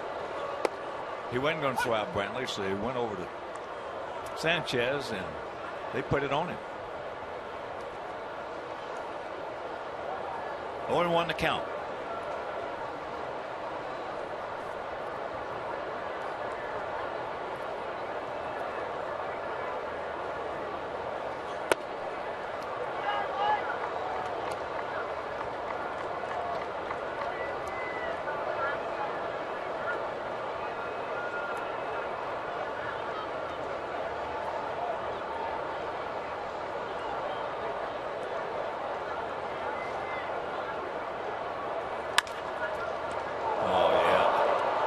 That's a tough play for the third baseman, the left-handed hitter.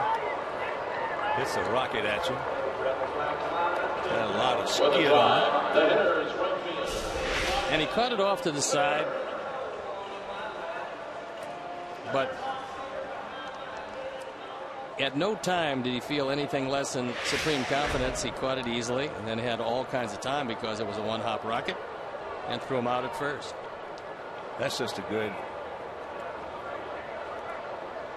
good, solid play right there.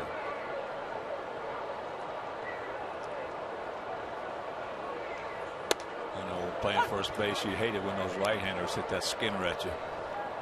That's the toughest play for a first baseman. Ground ball. You know it's going to come slicing toward the line. They all do. But as it skids off the grass, you don't know how high it's going to bounce. Yeah, that's just a terrific reaction right there. Well, he's done everything right at third base, and it's not going to be the easiest transition, hitting minor league pitching and hitting major league pitching, but he really hasn't looked overmatched too much at all.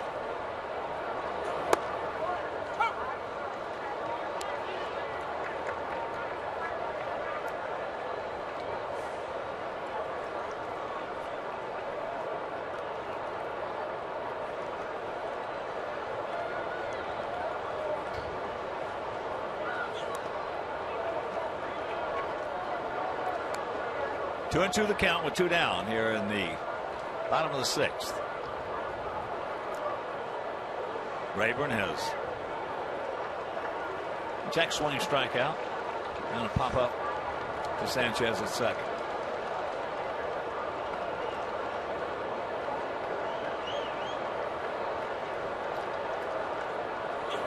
Yes, he did. He knew it. He gone. And we're into the 7th.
Mazda 6 iSport and support Chicago White Sox charities. Buy your raffle ticket today at whitesox.com/SoxCar.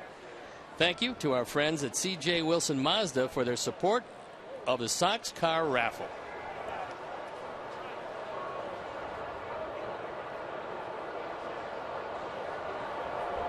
Seventh inning. Garcia, Ramirez, Flowers to face Corey Kluber. He's given up 2 runs on 4 hits. One walk and has 5 strikeouts. Takes first pitch strike.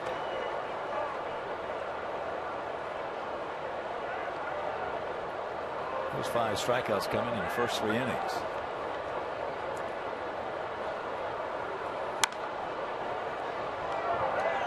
Well, we're seeing tonight how a real good pitcher can pitch with much less than his best. Yeah, that one was at 88. Yeah, I mean, there you look at some pretty impressive numbers, and yet when he reaches back to get a little something extra on that fastball, 91 is just about where it's at. And that's a good 3 miles an hour slower than we've seen.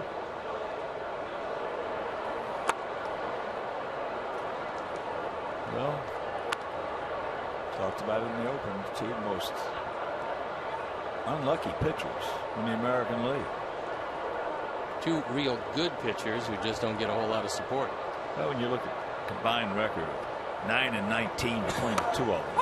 There's that curveball. 1 out. And you look at the games they pitch, you say that's not No way is 9-19. Might be 19-9. Well, you and I both talked to a lot of scouts. We talked to them about a lot of different things. And each and every one of them will tell you the same thing. They would absolutely love to have Jose Quintana in their rotation on just about any team in the major leagues. Well, there's not a team in the major leagues he wouldn't be in a rotation. No, he is an outstanding pitcher who year after year doesn't have the kind of record that you think he should have.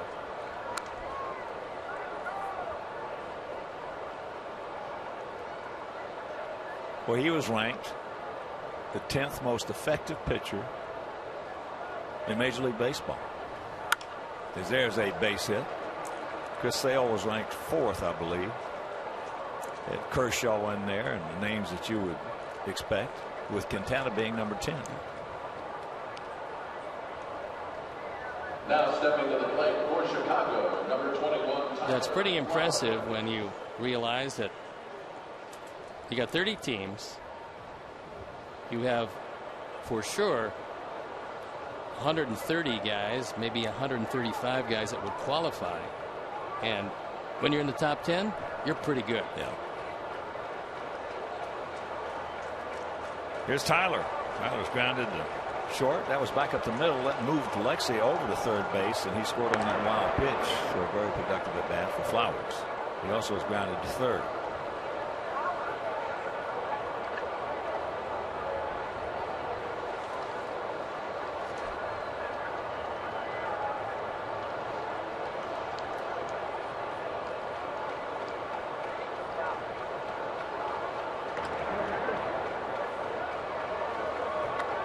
Alexei picking up his 12th stolen base.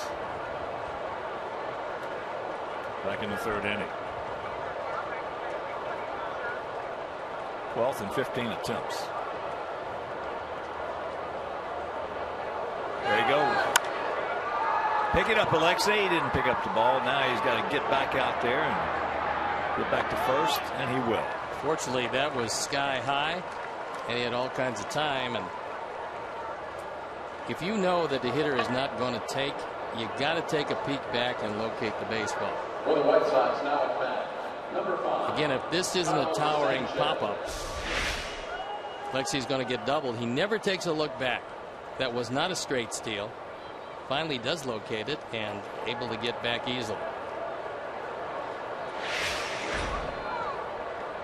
So here's Sanchez. And for those of you who are tuning in, Carson Fulmer allowed 1 hit, 1 walk, and 3 strikeouts over 2 scoreless innings last night versus Carolina in his debut with Winston-Salem.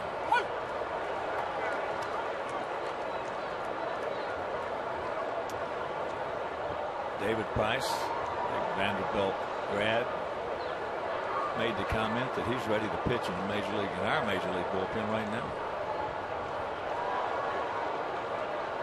I would think David would certainly know about pitchers. There's a Lance Johnson jump, and a good job by Carlos. It's pretty amazing. I can't understand how this happens, how a pitcher absolutely doesn't look at first base at all. But Kluber's one of the best, and he had no idea that Alexei would walk into second base. And Carlos taking that 1 strike pitch. Now it's 0-2. That's just being a good team player right there.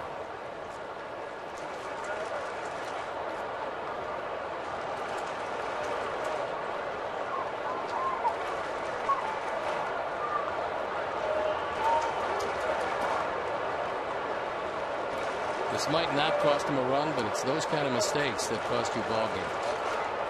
And if it does cost him a run, that's a heartbreaker. That fastball at 92 outside.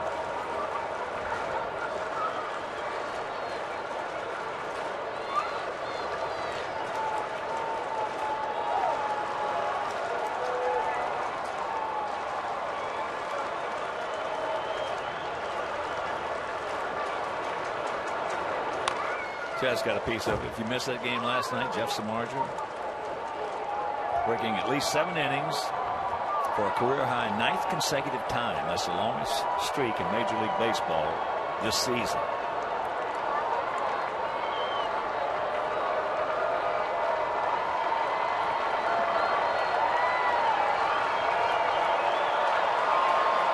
Sox won that game in the laugher last night. A laugher, 8-1.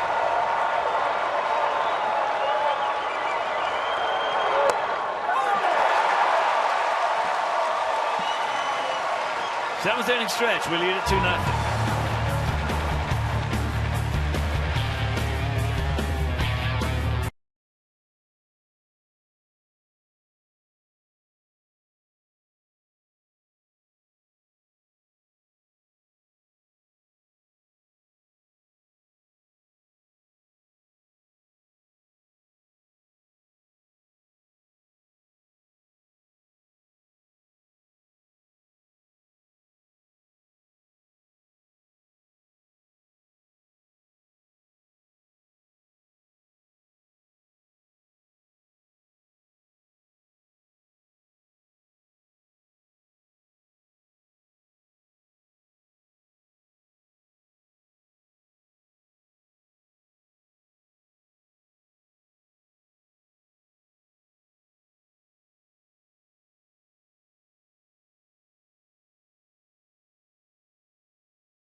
Bottom of the 7th inning. Sox lead at 2-0. It'll be Santana, Gomes, and Aguilar to face Santana.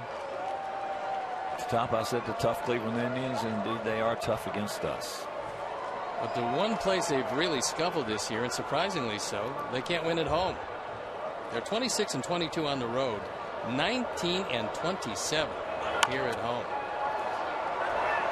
Every time. One out. Well, we're 4-8 in the last 12 games here against these guys. But we're 2-1 this year, and this is the 11th meeting of the season between us. First 10 we have split them. Cleveland in the last 3 years has just absolutely dominated us. A couple of years ago it was 17-2. Yeah, that's not too good. Even if the 2 wins were big wins.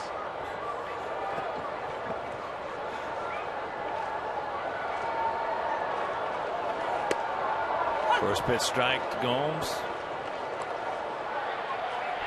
Jake Petrichka loosening in the pen.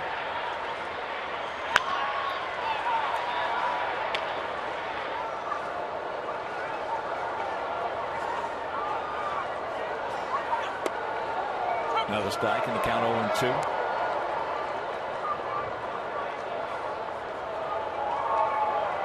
Into the 7th inning, 6 hits, and 5 of those hits came in the first 3 innings. Since the first 3, he's only given up 1 base hit to Urshela.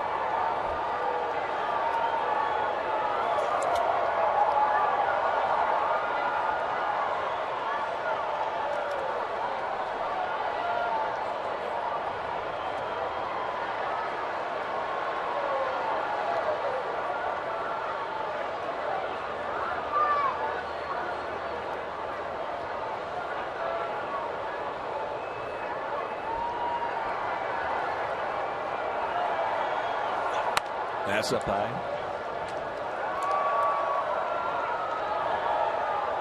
Well, since Terry Francona has come to Cleveland, this is his 3rd year here. Tribe is 32-16 against us.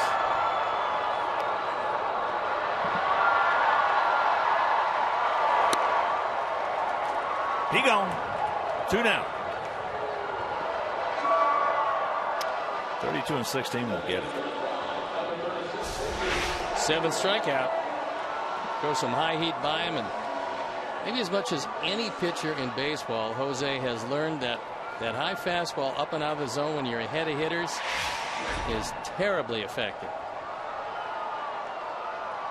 And a beautiful sunset here on the shores of Lake Erie.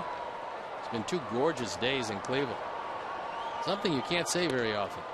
Well, it used to be called the world's largest fire hazard. Lake Erie. Well, that's when the Cuyahoga River was not particularly good. Caught on fire a couple of times. Richie Scheinblum had that statement about Cleveland. Said the best thing about playing in Cleveland is you don't have to make any road trips there. I enjoyed playing in Cleveland. He gone. Another strikeout for Quintana. 1-2-3 inning. He has retired the last 8 he has seen.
By Miller Lite, and here's our Miller Moments, and it's a 2 runs. The first scoring on the wild pitch as Alexi crosses the plate, and the next and a towering home run, the 15th of the year by Jose, and that is the margin as we head into the top of the 8th.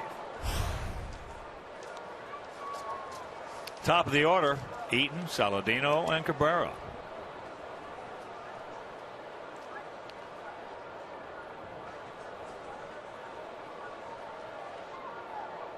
Adam is lined out to left, struck out, and popped up to second.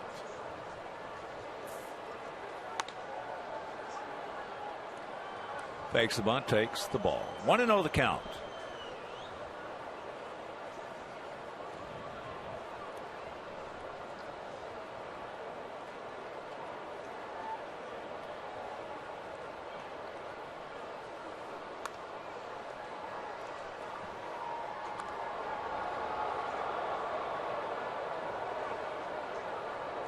Pittsburgh has come back and tied up that game. Washington was leading. It is now 5-5. Bottom of the 6th at PNC. Minnesota shutting out the Yankees 3-0. Top of the 4th in Minneapolis. Houston shutting out Kansas City 4-0. Top of the 4th at Kauffman Stadium.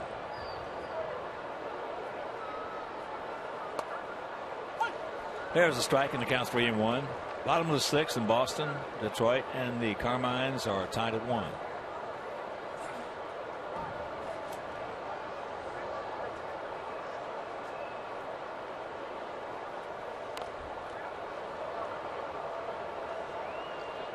Full count.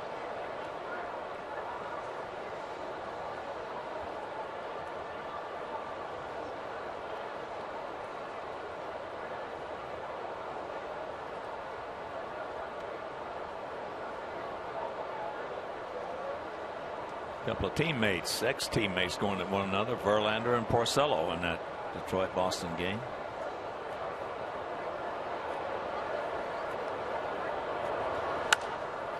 And that's a souvenir left side. That's probably the best that Verlander has thrown since he's come back. He's had a rough go. His ERA at 6.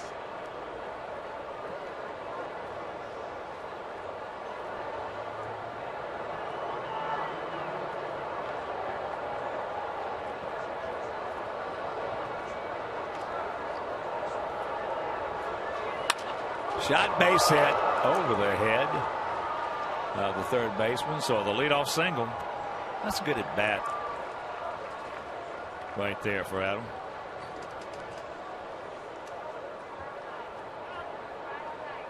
How about the time to 3-1 bunt and then fouling a tough pitch?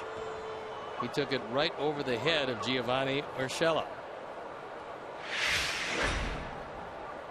Here's Tyler. He's had 2 strikeouts and a pop-up. So let's see what Robin wants to do. If he wants to bunt him over. Cleveland's going to be looking for it. Short lead by Adam.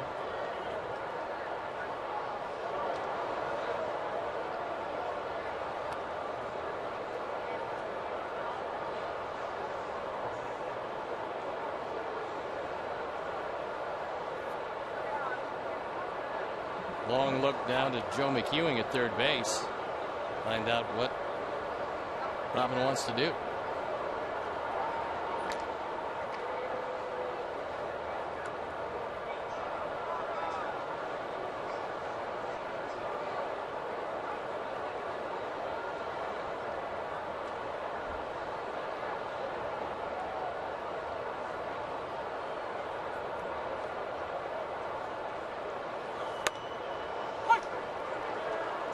Strike is called.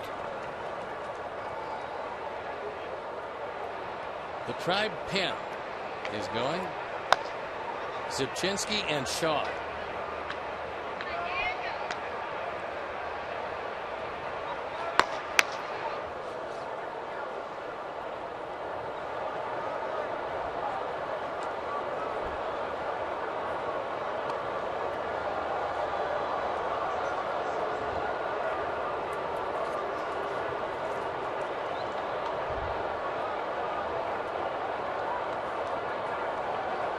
$26,553.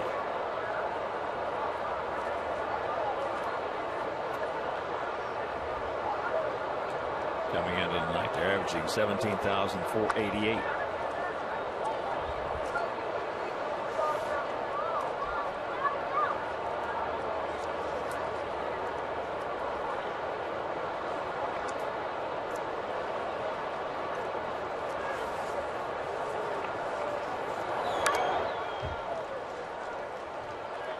To the count.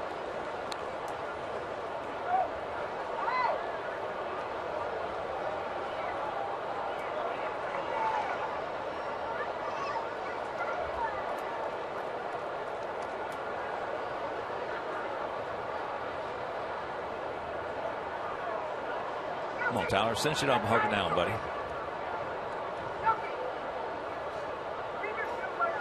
Little Kansas City on. There he goes. Throw is on the wrong side of the bag. Picks up his 6th stolen base.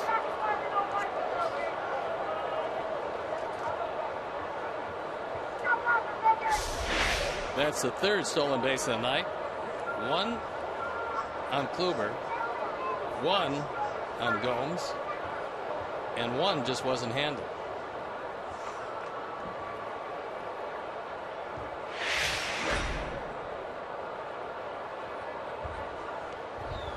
There's a base hit. So Adam will pull up at third as Mike Aviles quickly gets to it, gets it back in.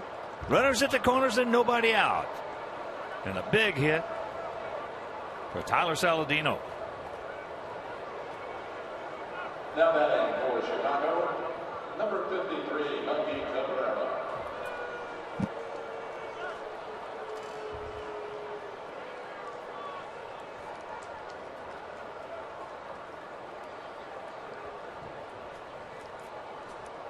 Now the infield in.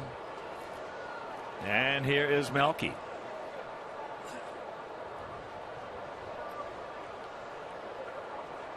Melky is grounded sharply to second, doubled, and going out to left.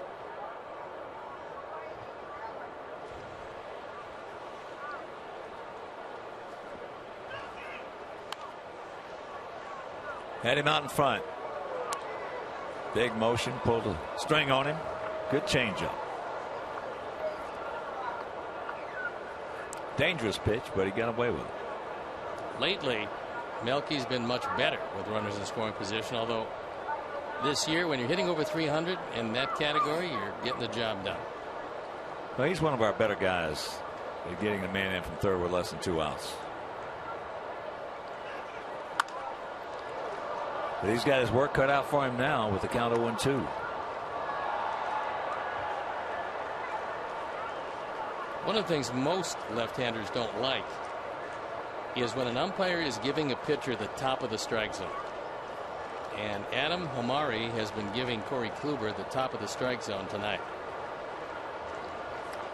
Like Melky, 16 for 23 in getting that man in. That'll work. That's 70%. There goes Tyler. That's a fair ball right down the line. That's going to score a pair on the double by Cabrera. And it's a 4-0 Sox lead. Yes.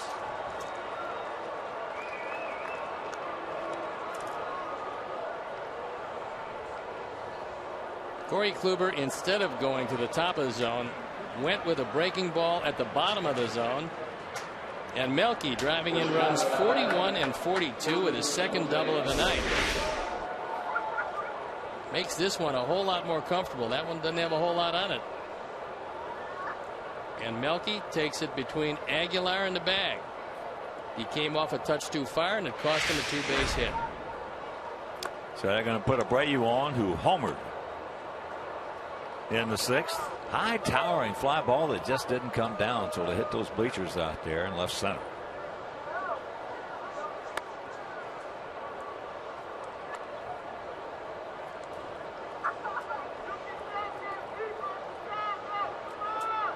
Yeah, Melky. Now 17 for 24. Getting that man home.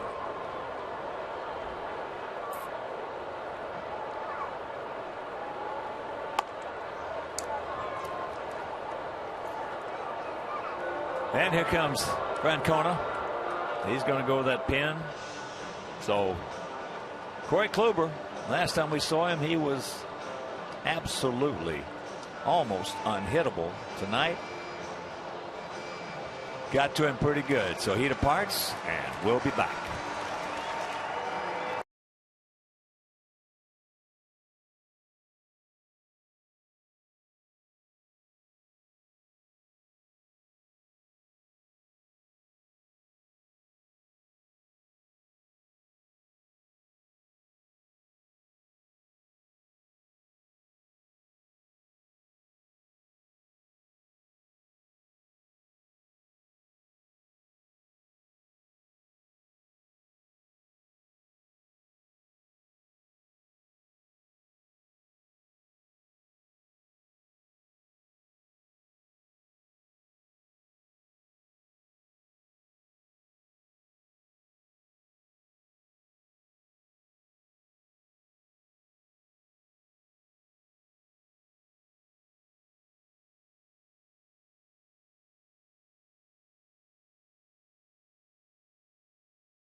Chicago Sports Depot features the latest in Sox apparel and souvenirs. Stop by the Chicago Sports Depot, located at Gate 5, to get your authentic on-field merchandise and support your favorite hometown teams. Call 312-674-5SOX. You can get more information or visit ChicagoSportsDepot.com. And our Honda call to the pen is Mark Zipchinski, a local Chicago product. There you look at the numbers on for the 43rd time. If you're in the Terry Francona bullpen, you're going to get a whole lot of work. 2-3 is ERA, 3.72. We saw him last night for an inning. He gave up a hit, and that was it. So he's on again. Runners at first and second, and nobody out. Don't stop now, boys. There's a chopper. Bobble, bobble, bobble, bobble, bobbles. And they don't get him. That's going to be an error on Aguilar.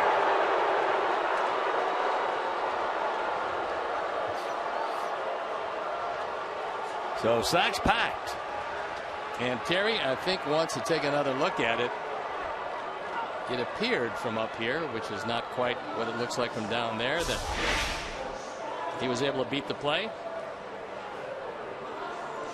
From that angle, it's tough to tell. From that angle, he's out. That's what it looked like in real time. And ladies and gentlemen, that previous play is now under review. The Indians are challenging the ruling on the field that the runner was safe. Officials at Replay Command Center in New York are now reviewing that previous play. So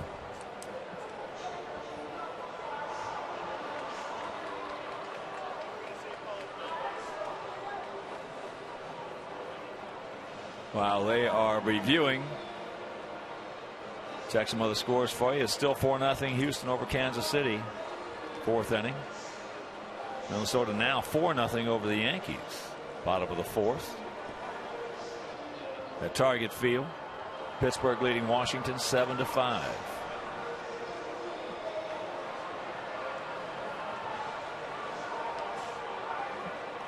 In the definitive proof department, it looks like his foot was suspended over the bag as the ball was in the glove of Zipchinski. And that's exactly what it looked like in New York. So the runners will move up. Zipchinski will exit this game.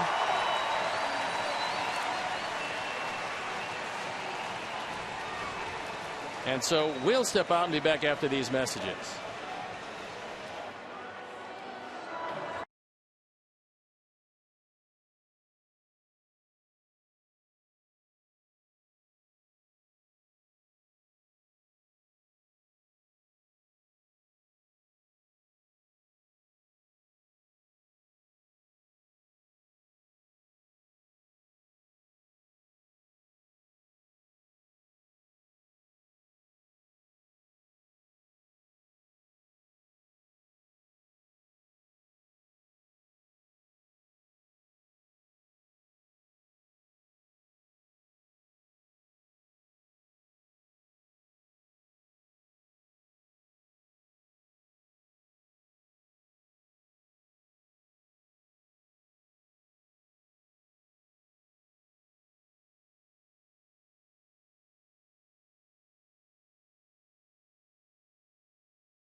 TV Premium for live or on demand on over 400 devices. You get real-time highlights, live look-ins, pitch tracking, and more. Blackout and other restrictions apply. Visit MLB.tv for details. And Brian Shaw comes into the game. He's our Honda call to the pen. Shaw came over from the Diamondbacks, and he's been a good one for the Tribe. On for the 42nd time. He's 1-1 with an ERA of 1.83. A pretty good pitcher, and as you can see, left-handers have done absolutely nothing with him. Right-handers have hit him okay, but he's being brought in to face the right-handers by Terry Francona.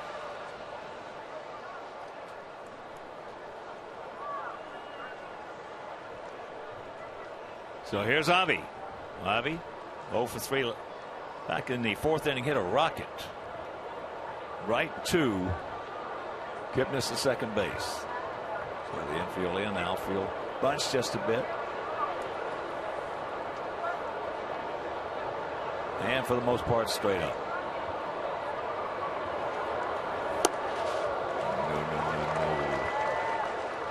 No. 0-1.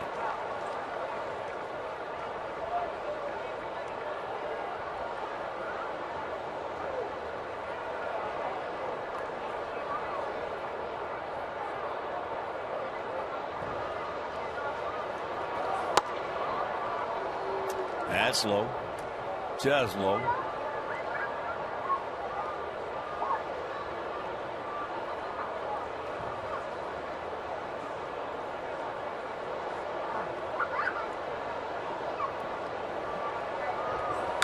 Oh, he got a cookie there and couldn't do anything with it. Last year, Shaw appeared in 80 games, and he didn't throw many of these. This is right over the middle of the plate, and Avi fouls it straight back. 80 games with a 2.59 ERA.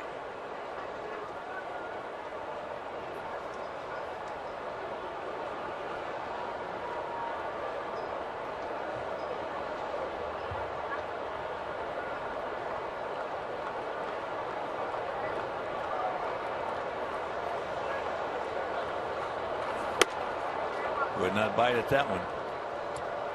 So 2-2 the count.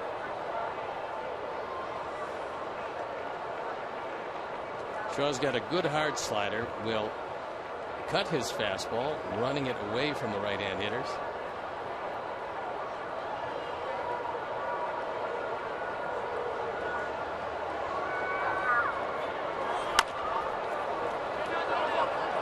He's going to hold the runner and step on the bag. So that is out number 2.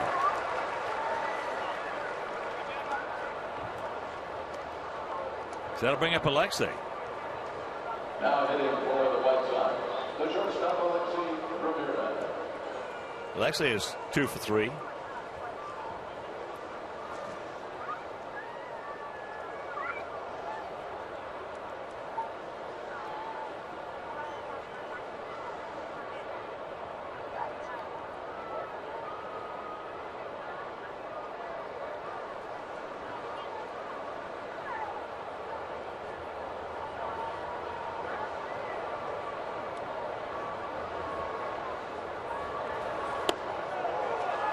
So for the most part has been tough against us.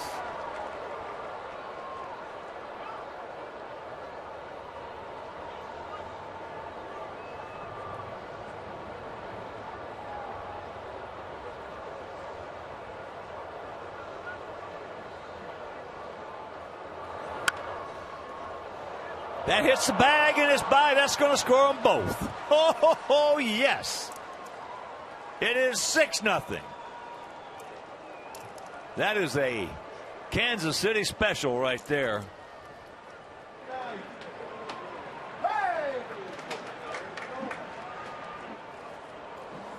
#16th double of the year, 3rd hit of the night. And occasionally you got to get some breaks. That curveball stays up. And this one hits the bag.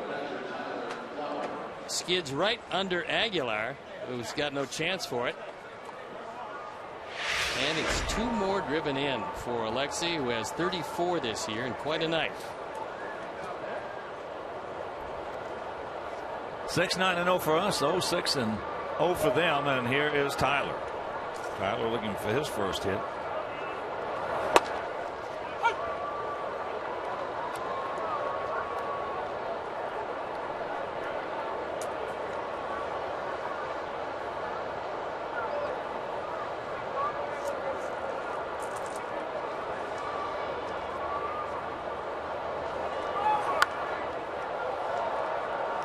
off the fist. And fastball at 91.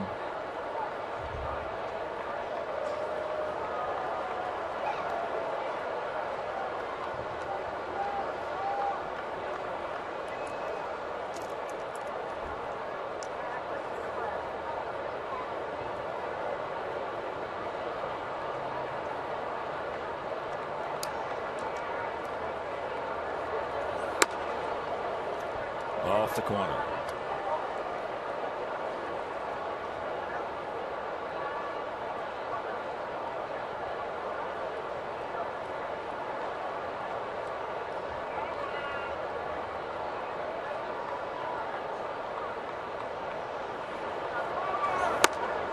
Got him, but a big crooked number goes up on that board, a 4 spot, and we'll go to the bottom of the 8th. It is 6-0 good guys.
Jose Quintana.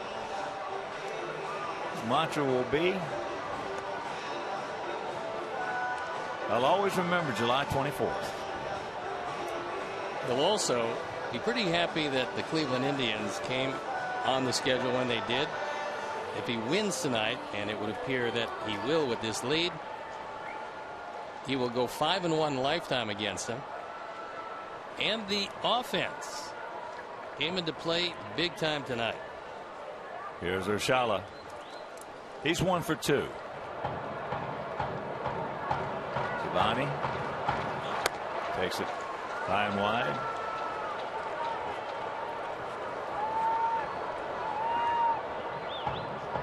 "23 years old.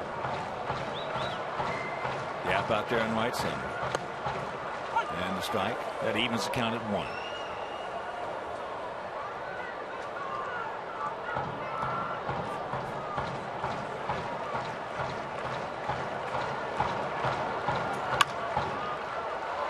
Alexei guns it over. Nice play. 1 out.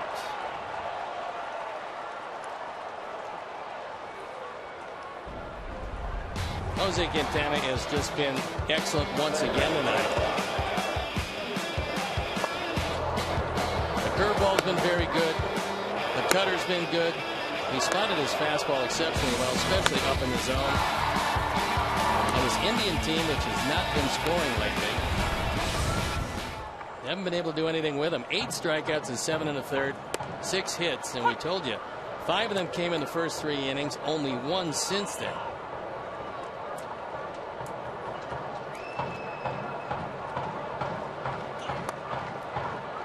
The Phillies can't get it. Mike grounded out to third and hit into a 6-4 fielder's choice.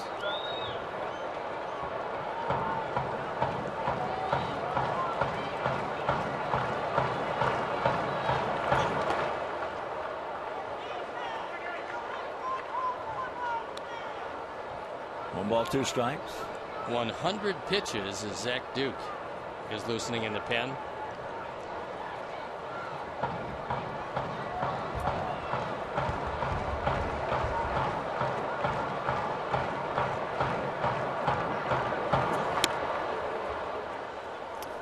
Bottom of the 7th in Pittsburgh. Pirates leading Washington 7-5. Max Scherzer got touched up in that game.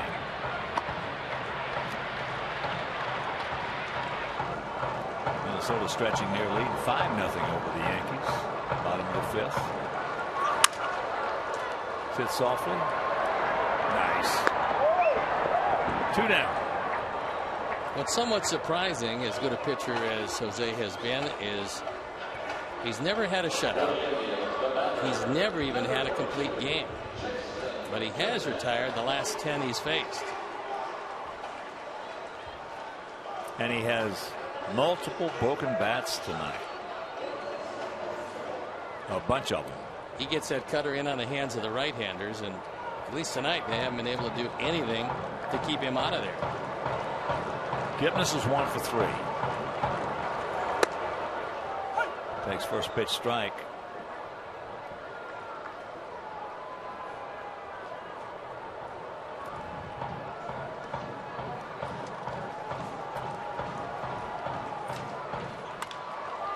Get over there. And Jose, attaboy, take it yourself every time. So that is a 1-2-3 inning, and we're into the 9th.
Sunday, join us for the final game of this series. All the action begins at 11:30. 11:30 Sunday, right here on CSN Chicago. We've got a new pitcher coming in the game, and it is Ryan Webb. Webb at 1-0, the ERA 2.57 on for the 23rd time. There you look at the numbers. They've been pretty good. He's gotten all of the left-handers out, but the right-handers have hit him. Well, getting back to Quintana on that list, this is a different list than I saw. But here's one ranking the most effective pitchers. This is since 2013.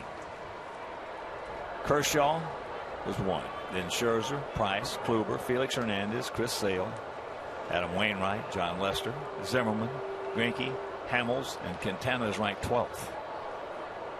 Pretty good company. Isn't that something? Pretty good company. The one I saw, he was ranked 10th, but it was a little different than this one. So anyway, it's 6-0 Sox here in the top of the 9th. And that is chopped foul by Carlos, who has walked, popped up to left, and struck out.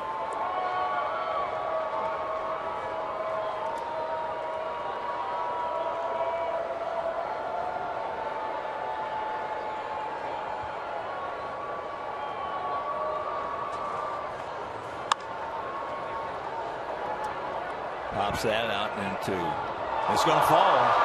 Well, that time Lindor probably should have made that play.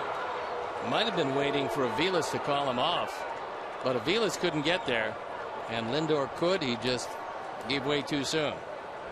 Yeah, that was a communications miss right there. Meanwhile, Carlos will certainly take it. That's for Noah, his beautiful young son. And here is Eaton. He's 1 for 4. In fact, he started off that 4-run 8th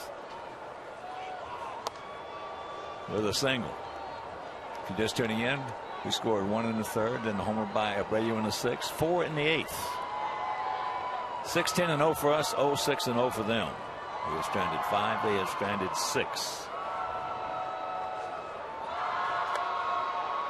There's a strike.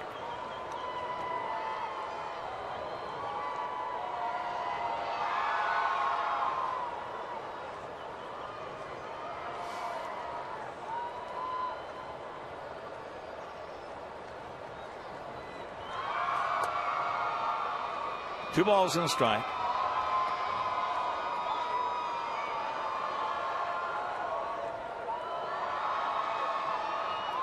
Atlanta and the Mets had a trade. Mets get Uribe and Kelly Johnson, looking for some offense.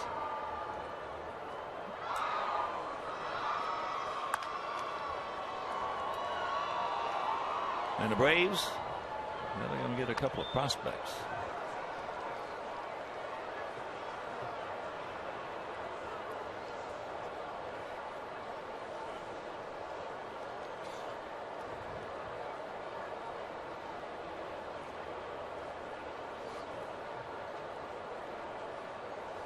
Gap out there in right center.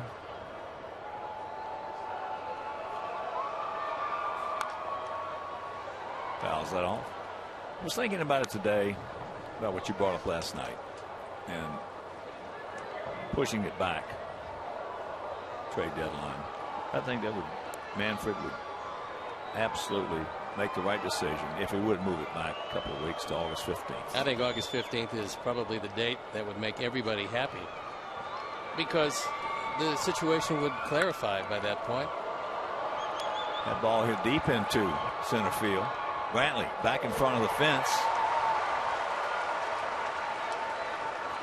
He just missed it, and that's one out. If you move it back 2 weeks with the 2 wild cards, you're going to be able to figure out one way or the other if you're going to be a buyer or a seller. And what it would do would be to take teams that would, by July 31st, that make a trade, trading a couple of young players for a guy who's going to help them get over the hump, only to see them not get there or get in the one-and-done game and get taken out. But other teams might get into the race in those 2 weeks, and then they would be more prone to make a deal of consequence. Well, that is, yeah, what you're saying is right, but that to me would be the reason I liked it. After I thought about it, that would be secondary to the fact that it would just be better for the fans. They would be more interested in it longer, and absolutely. And the thing that would be the trigger for that, for starting something, moving it back, is what you just mentioned, the 2 wild cards. Tyler can't get it. So 2 down.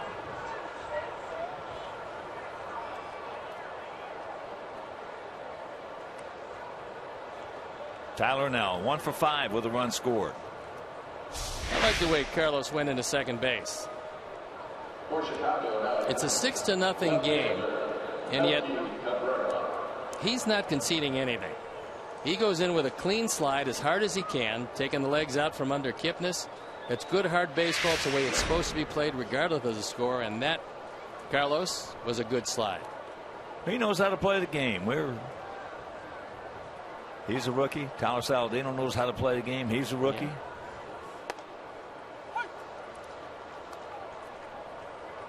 It's nice to see we're getting some guys up from our farm system that know how to play. Know how to play and have some talent to back it up.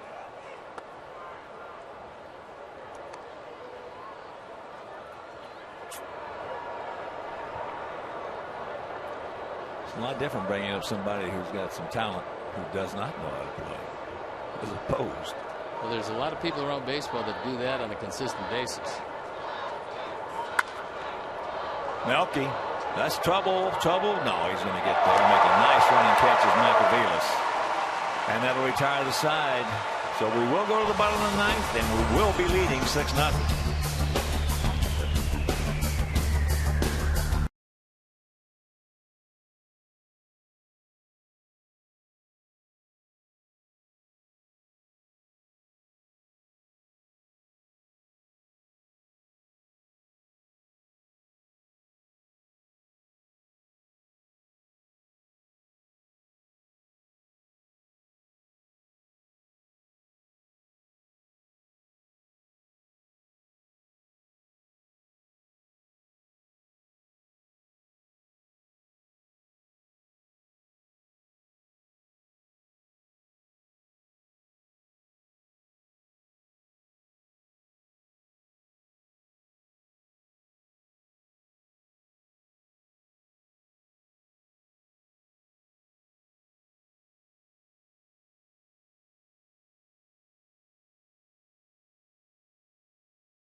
Left in this series tomorrow, Chris Sale against Carlos Carrasco, and on Sunday, Carlos Rodon against Danny Salazar. So 4 good starting pitchers for each team in this 4-game series. And Robin has decided to give Jose Quintana a chance for his first complete game and his first shutout.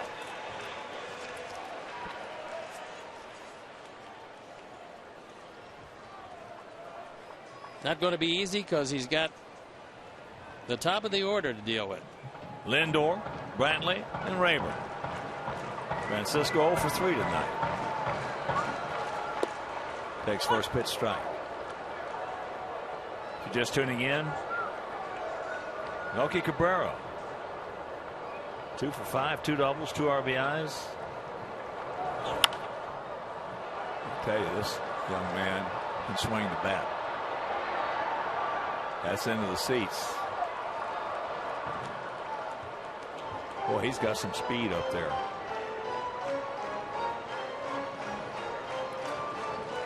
Especially with a fairly small guy. Well, he's out of Puerto Rico and came to this country when he was 12 years old. You spoke to him. He speaks excellent English. Oh, yeah. And the Indians decided they passed up some really good players to draft him because they loved his defense. They felt that he was their shortstop of the future. They wanted a guy who could make plays anywhere, has a cannon for an arm, and they felt that the offense would come along. He's going to get bigger and stronger. He's only 21 years old, and he looks like a good one. He's got some speed. That's what you look for in a young hitter, speed with the bat. Not chasing bad pitches, but if they've got speed, they got a chance to be good. If you see, if that bat is not real fast, it's noticeable, you got some work cut out for you.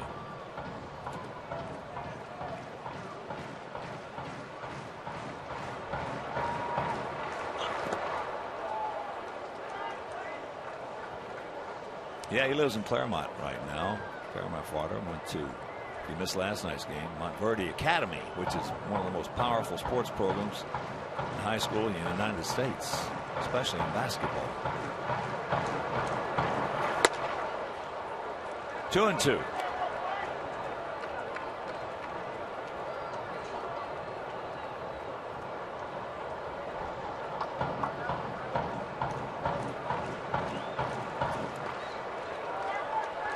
Lindor's family recognized he was a very good player when he was young, and they talked about it, decided to move him to this country because he could play against better competition. Very similar story to Javier Baez of the Cubs. Moved to this country early to play against better competition, and Baez on the cusp, and Lindor here. That's back through the middle. Hit hard.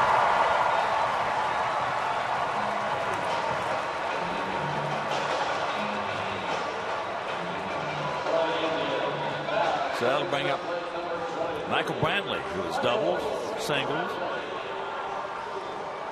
and then grounded out to Saladino, a third, who made a good play on it. That's the first hit since the 5th inning.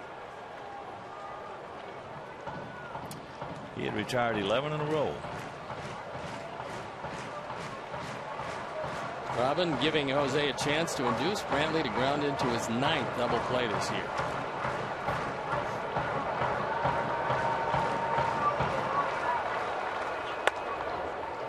There's first pitch strike. Jake Petrichka, Zach Duke loosening in the pen just in case.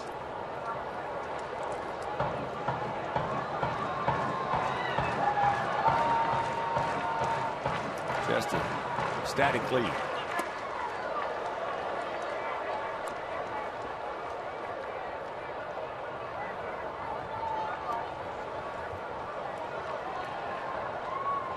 Robin looking over the lineup card. Is Jose about to deliver pitch number 114.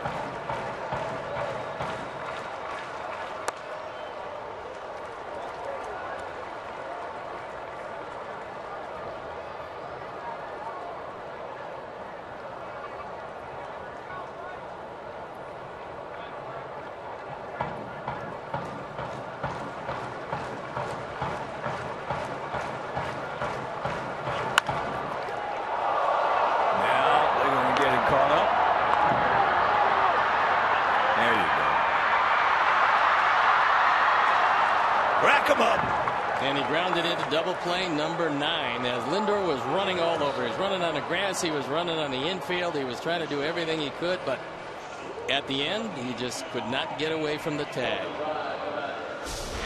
Brantley hits the daylights out of this, but Jose makes a great play, and after stepping on the bag, then they get the young man moving back and forth and on the grass, and then taking a dive, but cannot elude the tag.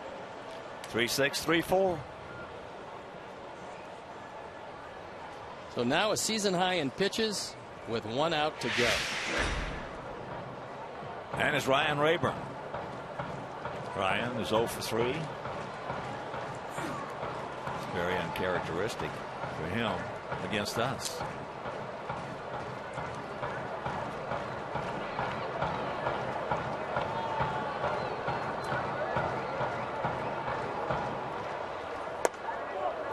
First pitch strike.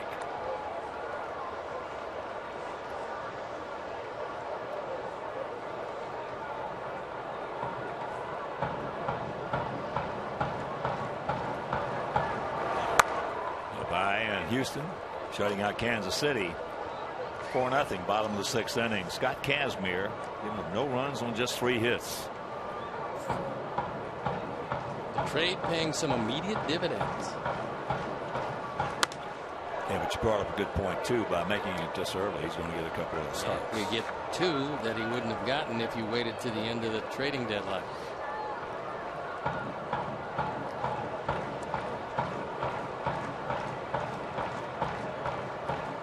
Two out, 1 and 2. Throwing it up, too high.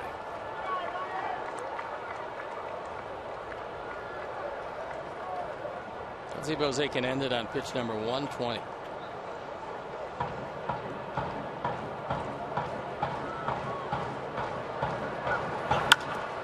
to the middle.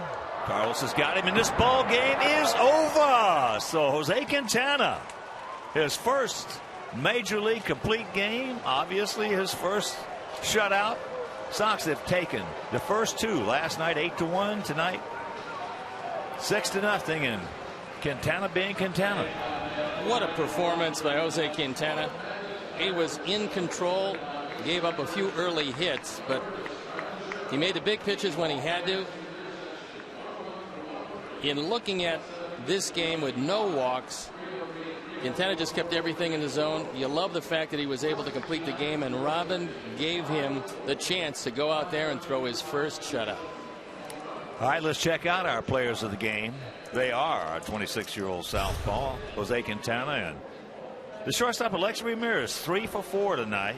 A couple of stolen bases, a couple of RBIs, a run scored. Those are our players of the game. So, for Steve Stone, for our producer, Mike Leary, our director, Todd Benjaminson, our associate producer, Dave Ross, our very fine technical manager, Mark Harper, and also Mike Bixenstein, Dave Hammond, Mike Stahl, and Steve Yoder. Also the executive producer, Jim Corno Jr. This is the Hawk. So long, everybody. Coming up next, Subaru Postgame Live with Chuck and Bill. You've been watching White Sox baseball on Comcast Sportsnet. Yes.